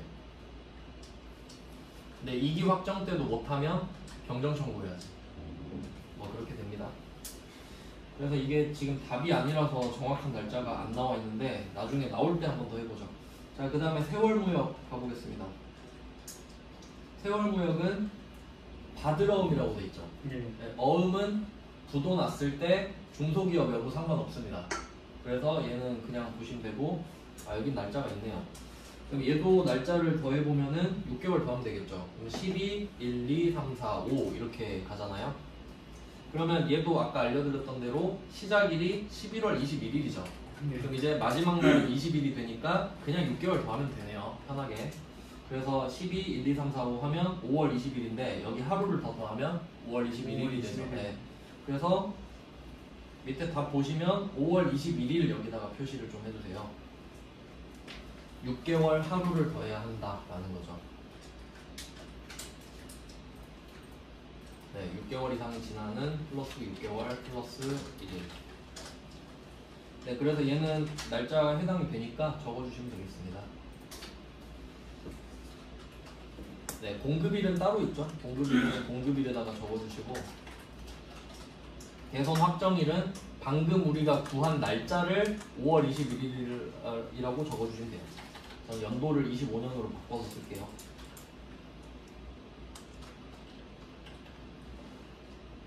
대송금은 1,100만 원입니다. 거래처는 뭐 세월무역 이렇게 쓰고요. 대손 사유는 부도 발생일부터 6개월 경과니까 5번으로 골라주시면 되겠습니다. 네, 그럼 지금 3개 중에 2개를 적었고 이제 네 번째 거 보겠습니다. 5월 상사라고 되어 있는데 파산 나왔죠. 파산은 아까 그 법원이랑 좀 관련된 내용인데요. 그냥 날짜만 확인하시면 돼요. 1월부터 6월 안에 들어가니까 해당이 되는 겁니다. 네, 그냥 바로 적어주시면 돼요. 이런 답이 좀 편하죠. 파산만 표시하시면 됩니다.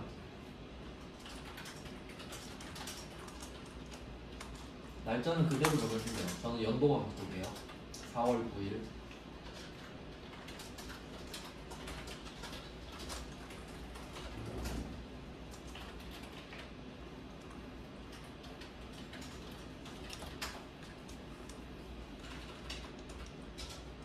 네, 내용 1번에 그냥 파산 고르면 되겠죠. 1번에 파산. 그리고 이제 6월 물산으로 가보면 적을 게 굉장히 많네요. 이건 거의 한 2-3개만 주는데 6월 물산은 부도가 또 발생을 했고요. 그러면 아까 그 두 번째 거랑 똑같이 중소기업인 경우만 해당이 됩니다. 그럼 중소기업 맞으니까 되고, 얘도 그 중소기업이라는 글자랑 외상매출금을 연결해 주시면 되겠죠. 6월 물산은 부도기 때문에 그렇습니다. 그리고 아까 알려드렸던 대로 6개월 하고 그냥 더하세요. 6월 11일 이렇게 되겠네. 6월 11일자로 적어주시면 되겠죠.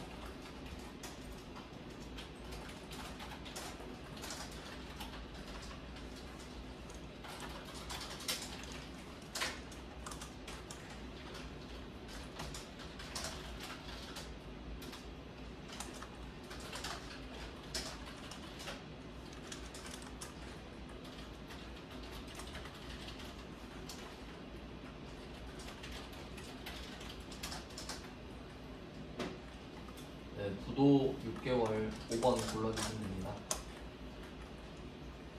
그 다음에 마지막 9월 바이오는 바드러움이니까 중소기업 여부는 상관이 없어요. 근데 부도 발생일이 3월 9일이니까 6개월 더하면 2기로 넘어가죠. 그래서 안 되네요. 얘도 2기 확정이라고 적어두시면 되겠네요.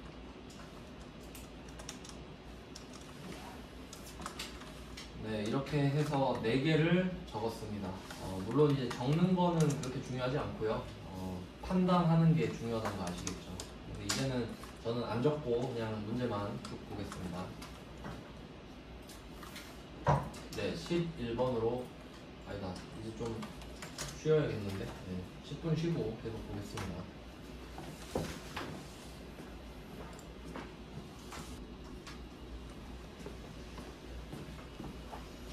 네, 이제 다음 문제부터 보겠습니다. 한 문제를 좀 자세히 받고 이제 2번, 3번도 복습 차원에서 바로 보겠습니다. 11번 문제죠. 10페이지에 부가가치세 신고서 구속명세서 10페이지에 11번 문제부터 이어서 보겠습니다. 그러면 지금 이 대손세 공제 신고서 같은 경우는 중소기업 여부가 좀 중요하거든요. 근데 그 10번 문제 같은 경우는 이 문제에서 중소기업이라고 언급을 해줬단 말이죠. 근데 11번이랑 12번은 그런 언급이 없잖아요. 그래서 제가 한번 기출문제 들어가 봤거든요. 그냥 뭐 보면은 이게 그 11번 문제가 전산세무 2급 116회로 돼 있죠. 이 문제에서 중소기업 여부가 언급이 안 돼 있어서 제가 들어가 보니까 실무시험 문제에서 언급을 했더라고요. 그래서 11번도 중소기업이라고 그냥 적어두시면 되고요. 문제에서 언급을 했는데 이거는 제가 못 봤었으니까 제가 이렇게 보여드렸고 11번은 중소기업이라고 대전제가 깔려 있었던 겁니다. 그러니까 실무시험 전체에 대한 전제인 거죠.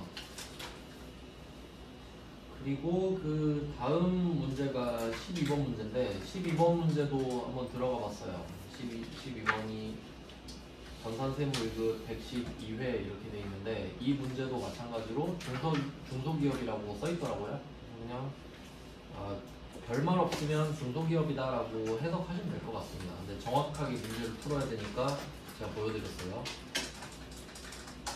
네, 일단 뭐 이거 확인했으니까 이제 풀면 됩니다. 풀던 대로 해보겠습니다. 자, 11번 문제부터 보시면 얘는 저는 이제 입력은 안 할게요. 그냥 판단만 하겠습니다. 입력 자체는 어렵지 않으니까. 그러면 가장 먼저 하셔야 될 게 뭐냐면 표에서 당초 공급일 있죠. 당초 공급일이 10년이 안 넘었는지부터 확인하시는 거예요. 당연히 10년은 다 안 넘었죠. 날짜는 상관없고요. 그리고 이제 11번 문제는 2기 확정이기 때문에 대손 사유가 2024년 7월부터 12월까지에 들어가야만 되는 거죠. 대손 사유가 2기 확정이니까요. 그럼 하나씩 체크해 보도록 하겠습니다. 첫 번째 거는 미수금이라고 나왔는데요. 파산이죠. 파산은 중소기업 여부 안 따지죠. 파산은 날짜만 확인하시면 되는데 대손 확정일이 24년 10월 5일이잖아요. 그럼 여기에 들어가니까 되네요. 네, 첫 번째 거는 된다. 파산은 중소기업 여부 상관없다. 중소기업 여부 상관 있는 건 제가 언급해 드릴게요. 그 다음은 두 번째 거. 외상매출금 돼 있는데 외상매출금은 좀 보면 기계적으로 중소기업 따져야 되는데 소멸시효 완성은 안 따졌죠. 네, 그래서 그냥 날짜만 보시면 10월 24일 24일이니까 되죠. 네, 두 번째도 되네요. 자, 세 번째입니다. 세 번째는 바드러움인데요. 바드러움인데 부도 발생했거든요. 부도 중에서도 바드러움이랑 수표는 중소기업 여부랑 상관없이 되는 거니까 중소기업 상관없고, 그리고 6개월은 봐야 되죠. 그리고 저당권 설정, 이거 아까 말씀드렸는데 저당권 여부를 따지는 건 부도밖에 없었죠. 그래서 부도에서는 말을 한 거예요. 딴 데서 말을 아예 안 했죠. 그래서 저당권 설정이 안 됐기 때문에 따져봐야 되는 겁니다. 그럼 혹시 저당권 설정이 돼 있다라고 하면 이건 그냥 없애버려야 되죠. 이건 저당권 실행해서 돈 받으면 되는 거기 때문에 안 됐으니까 날짜를 따져보시면 5월 19일인데 여기에다 6개월 하루 더하면 되죠. 네. 그러면 6, 7, 8, 9, 10, 11, 11월 20일 이렇게 되겠네. 밑에 거 날짜 확인해 보시면 되죠. 11월 20일 6개월 하루를 더해서 찾아야 됩니다. 부도는. 그래서 뭐 되죠. 날짜까지 있었고요. 그러니까 부도는 반드시 나올 거예요. 이 문제를 낸다면 6개월 하루를 더하는 걸 내고 싶기 때문이죠. 그다음에 네 번째 거도 부도죠. 똑같이 바드러움이고요. 전환권 설정도 안 돼 있습니다. 근데 날짜가 12월 19일이니까 6개월 더하면 내년으로 넘어가 버리죠. 내년 1기입니다. 그래서 안 돼요. 얘는 25년 1기 확정 이렇게 써두시면 되겠죠. 안 되지만 영영 안 되는 게 아니고 2025년 1기 확정 때 받을 수 있을 겁니다. 그때 놓치면 이제 또 경정 청구 들어가야겠고요. 이제 11페이지에 세 문제만 넣었거든요. 세 번째 문제입니다. 얘도 중소기업이라고 아까 말씀드렸고요. 자, 그러면 얘도 대손 사유 포함되는 날짜를 먼저 계산해 보면 지금 2기 확정이니까 똑같네요. 2023년 7월부터 12월 안에 들어와야 된다. 자, 네 가지가 있는데 이런 문제는 좀 조심해야 됩니다. 막 표가 좀 여러 가지로 쪼개져 있고 첫 번째 표 밑에 막 글자도 많잖아요. 그러니까 이런 거를 제가 빼먹은 적이 많아서 표 밑에 글자 나오면 글자부터 보는 걸 좀 추천을 해드립니다. 그래서 그 표 밑에 글자부터 좀 볼게요.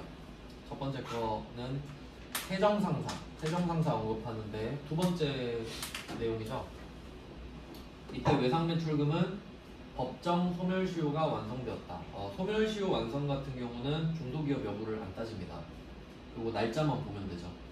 날짜가 23년 11월 3일이니까 7월 12월 안에 들어오죠. 그래서 첫 번째 거 세정상사는 적으면 됩니다. 얘는 밑에 그 글자부터 보면서 갈게요. 여기에 중요한 내용이 많이 숨어있기 때문에. 그 다음에 그 표 밑에 두 번째 점을 보시면 한뜻전자 나왔는데요. 한뜻전자의 외상매출금 회수기일이 2년 이상 경과. 자, 2년 이상 경과에서 되려면 얘는 중소기업의 외상매출금만 되죠. 그래서 이 한뜻전자의 외상매출금은 중소기업만 된다라고 따로 표시를 하셔야 됩니다. 근데 뭐 아까 말씀드린 대로 지금 이 회사는 중소기업이기 때문에 되는 거죠. 날짜를 한번 확인해 보시면 23년 12월 1일입니다. 7월 12월에 들어오니까 역시 한뜻전자도 되는 거죠. 그리고 더 중요한 게 다음 줄에 있었네요. 특수관계인과의 거래가 아니다. 이거 특수관계인이랑 거래면 안 하는 거죠? 네. 그래서 다 충족했어요. 한뜻전자도 그래서 적습니다. 그 다음에 세 번째 점을 보시면 용산전자는 법원 나오면 끝났죠. 법원 나오면 끝났고요. 법원 없어도 파산만 나와도 상관없고 얘는 뭐 중소기업 여부 상관없습니다. 용산전자 네 번째 건데 10월 1일이니까 날짜도 되죠. 용산전자도 적어주시면 되는 거고. 자, 그러면 이 표 밑에 있는 글자를 먼저 봤는데 우주무역 빼고 다 봤거든요. 맨 위에 우주무역을 이제 마지막으로 보시면 바드러움이고 부도입니다. 바드러움은 중소기업 여부 상관없이 되는 거죠. 그럼 날짜만 보시면 되는데 부도 발생일이 23년 11월 6일입니다. 그럼 6개월 더하면 내년으로 넘어가 버리죠. 그럼 바로 안 되고 얘는 2024년 1기 때나 신고하면 되겠네요.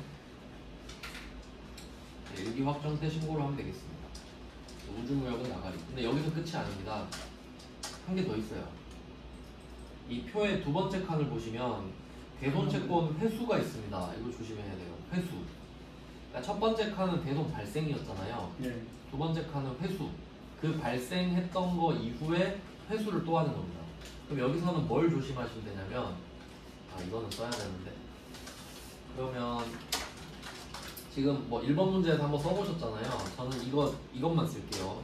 대손채권 회수. 그럼 지금 우리가 못 받는 돈을 여기다 적고 있죠.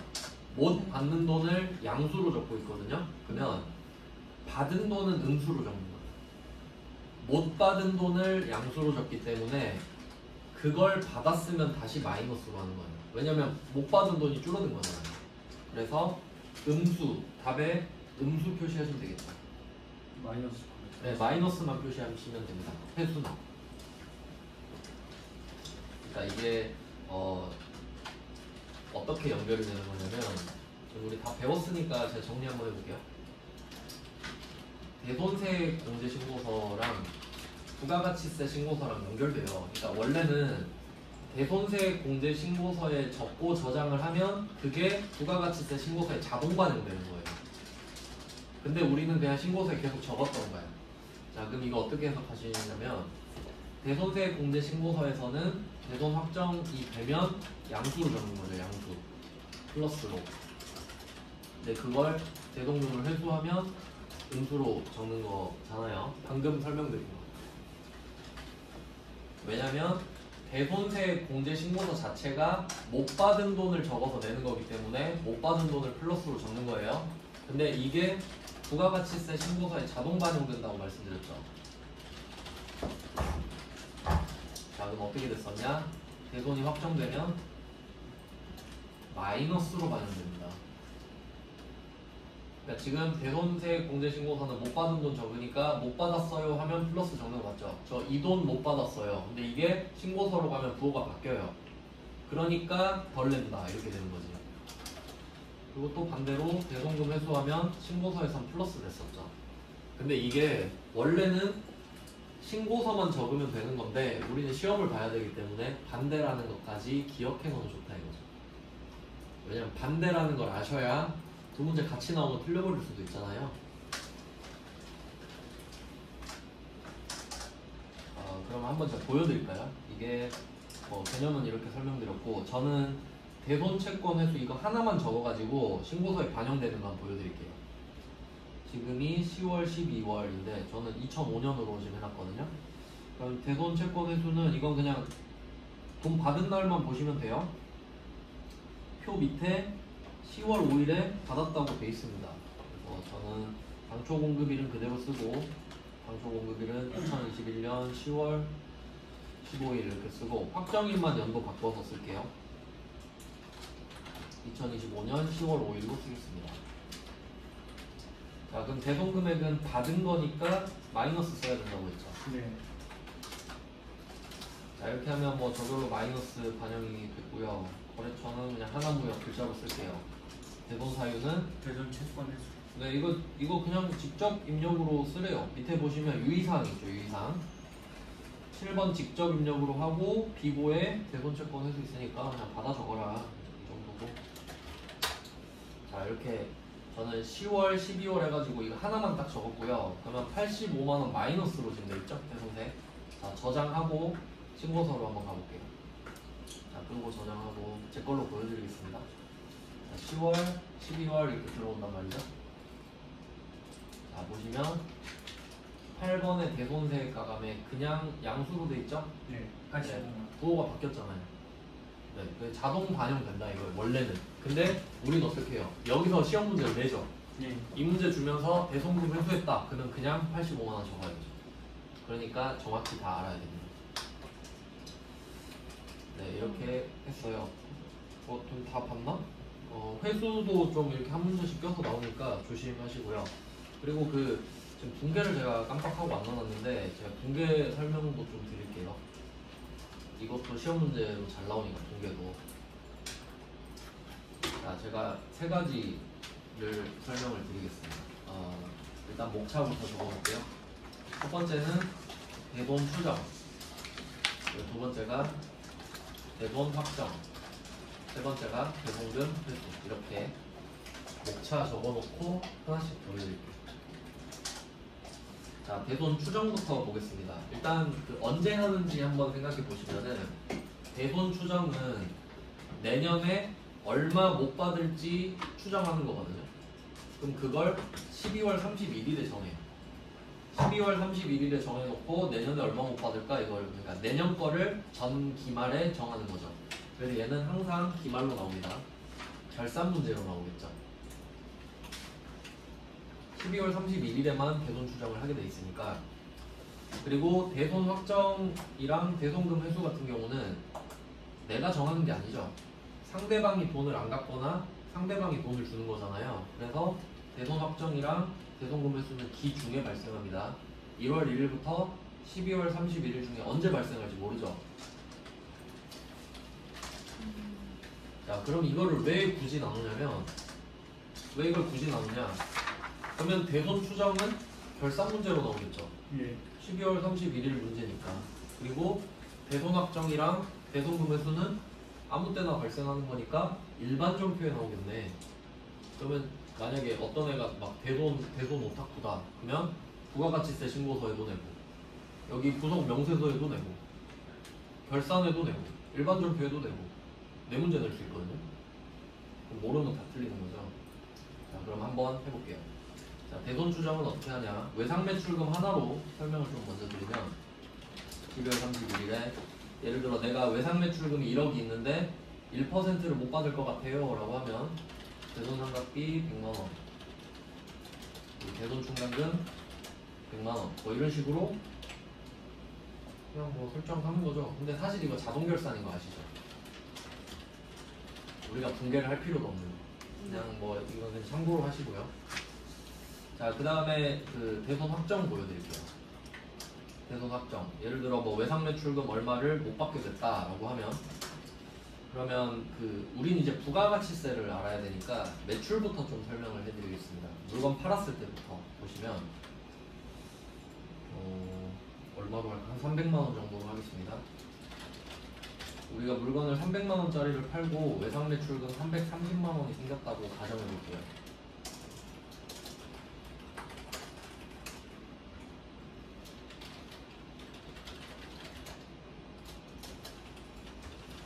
네, 이렇게 뭐 간단한 분계를 하나 써봤는데, 그럼 얘는 기 중에 발생했겠죠. 물건을 파는 것도 뭐 아무 때나 발생하는 거니까. 근데 얘는 매입 매출 점표에다가 쓰겠죠.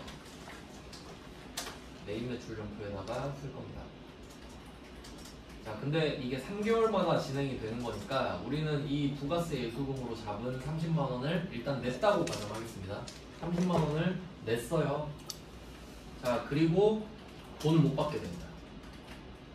그럼 이거 대손세액공제 신고서 내고 세액공제 받아야겠죠. 네. 그럼 우리가 30만 원을 덜 내야 되잖아요. 네. 그럼 이거를 대손세액공제를 받았다. 그리고 대손 처리를 했다라고 하면 그렇게 한 문제 낼 수 있거든요. 세무이급에서.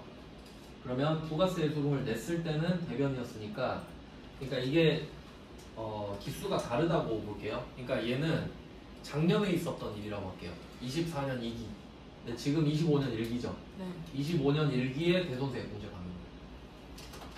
이렇게 하면 차변에 얘는 일반 점표입니다.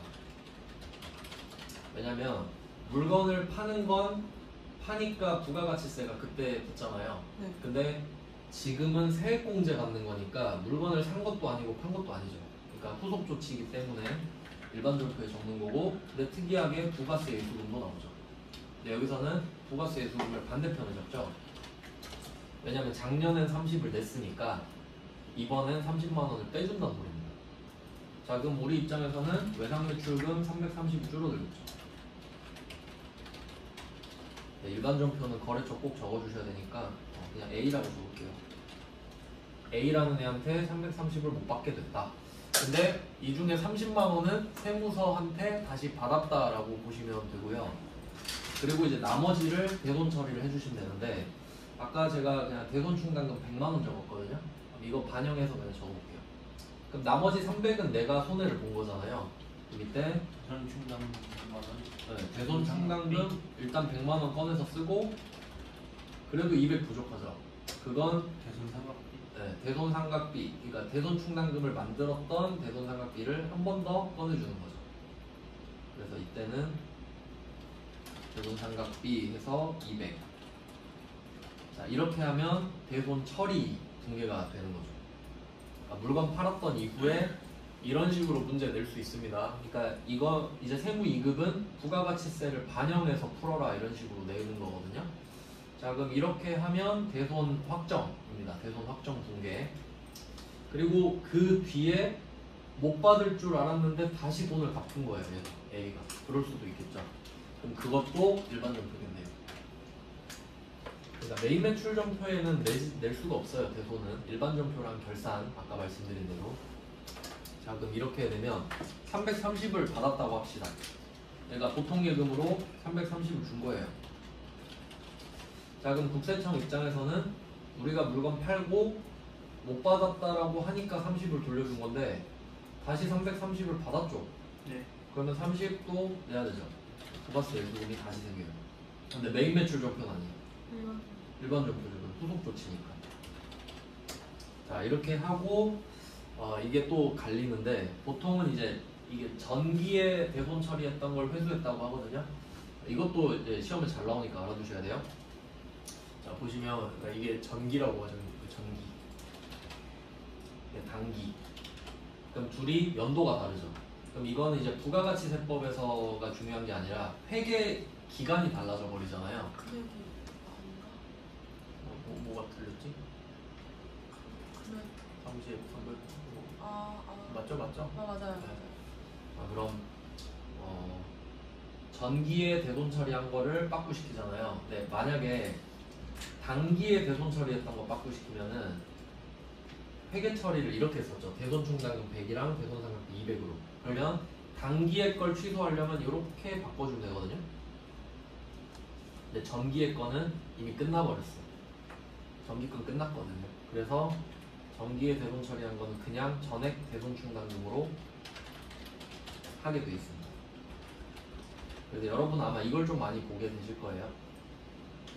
어제 자료 드린 분도 있나? 네, 그쪽 한번 찾아보시면 될 것 같은데 이렇게 그냥 참고하시면 될 것 같습니다. 그러니까 내가 대손세 공제 신고서를 지금 내고 있잖아요.